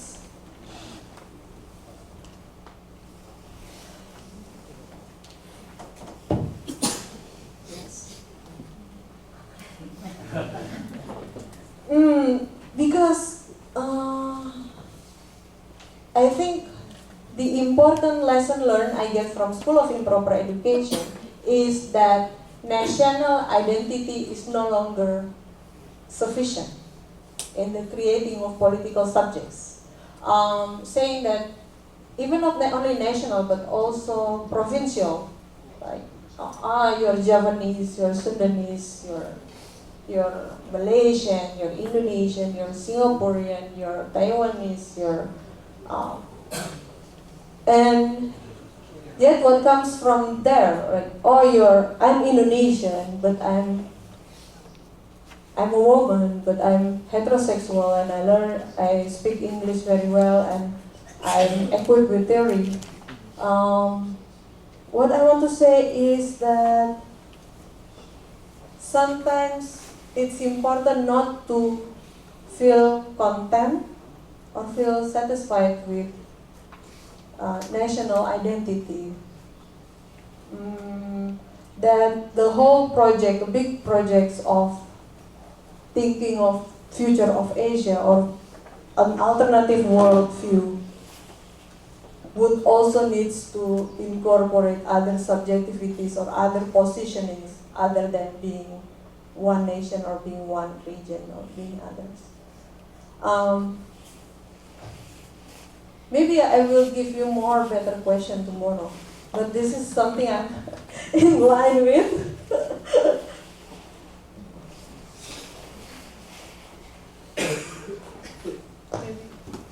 Develop the decolonializations.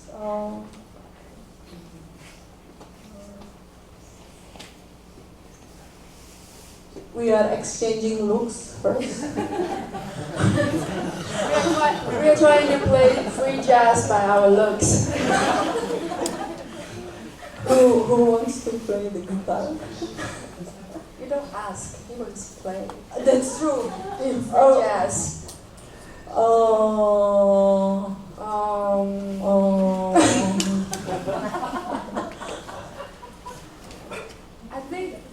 don't know. I think we were just inaugurating this conference, right? And I think the last question is so massive. And yeah, I don't know. I just feel a little bit too early to respond to it because it may just feel very presumptuous to already make some kind of statement before we were critiqued or before we critique the others. But I think the one question I would like to raise, to bring up is what exactly is the root of us being here together? What? And I think that so the root is what is the cause of us here being together, and I think that is also a response to that gentleman with glasses. Yes, you. That your question, the objective, the need, and the gap, and I think that is also a very relevant question for all of us from now on till the end of this conference. And I think this will be, this is a proposal. It's be more productive if we can think this together. Because I don't really have an answer. I think Yeah. maybe I have You do? a working in progress answer. So shoot. Okay, shoot. I should. Shoot. I say shoot. Shoot. Like shoot. Yeah, shoot. Yes. So should wait. I think the problem with education as reproductions of colonial subjects is that it's always the colonizer, the Western self, is the reflective self, and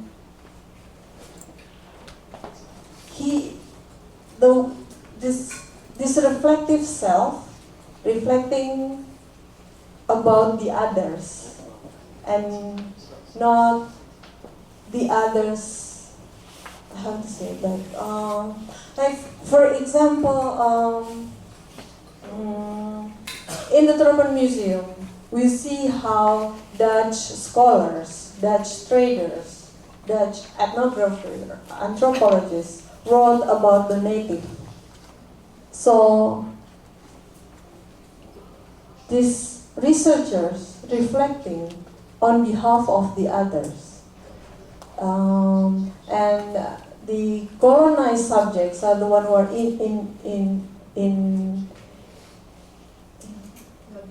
incapable of reflecting for itself. So,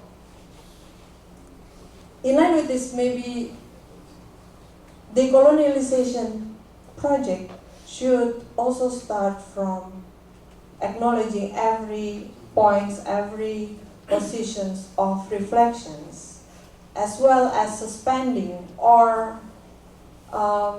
stop or be aware of the internalizing process that happen unnoticeably through education. That one is right, one is wrong, what is objective, what is subjective, what is rational, what is irrational.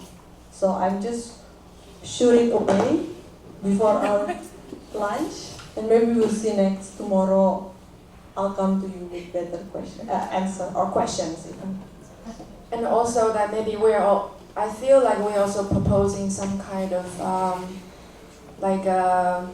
proposal of knowing and also unknowing, just to kind of make it resonate to what Fiky and Adina were just saying. So this is a proposal that how are we doing it in these 2 days, and how that this process can help us.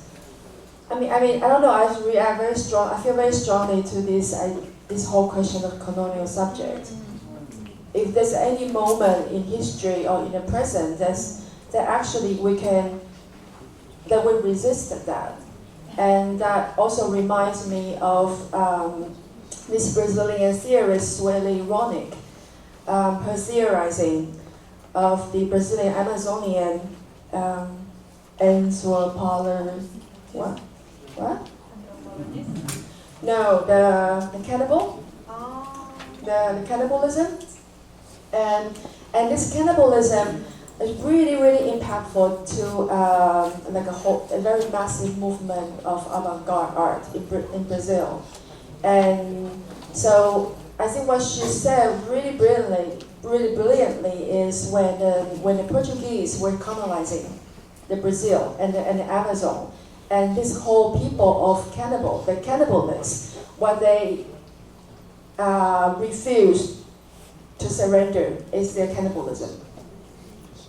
And because this cannibalism is so critical to how they shape their community, their sense of self, and also how they produce their shared desire.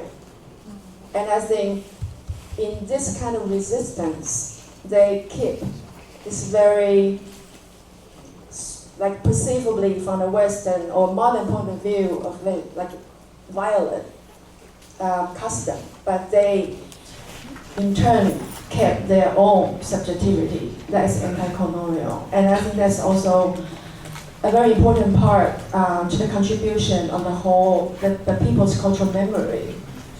And so I also would like to believe that in whatever we are trying to think or talk about, or maybe in whatever archive we are trying to investigate or recover, I always believe there might be moments in this region, whether it's Asia, Southeast Asia, or whatever it is, there are moments that existed.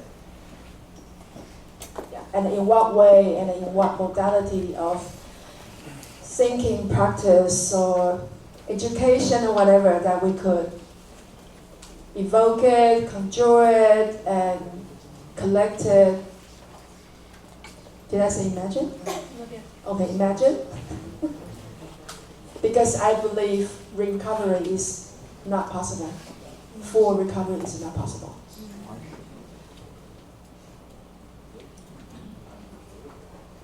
Okay, we want to thank you very much again for Dina, Fiky from KUNCI, and Wang Hongkai and Zhou Rikey for their very, very lively dialogue this morning. So because we are running quite late now, so we will have a quick lunch, and you can either have lunch here or in the room behind this room, and there are coffee in that room, across the room. Bathrooms over there.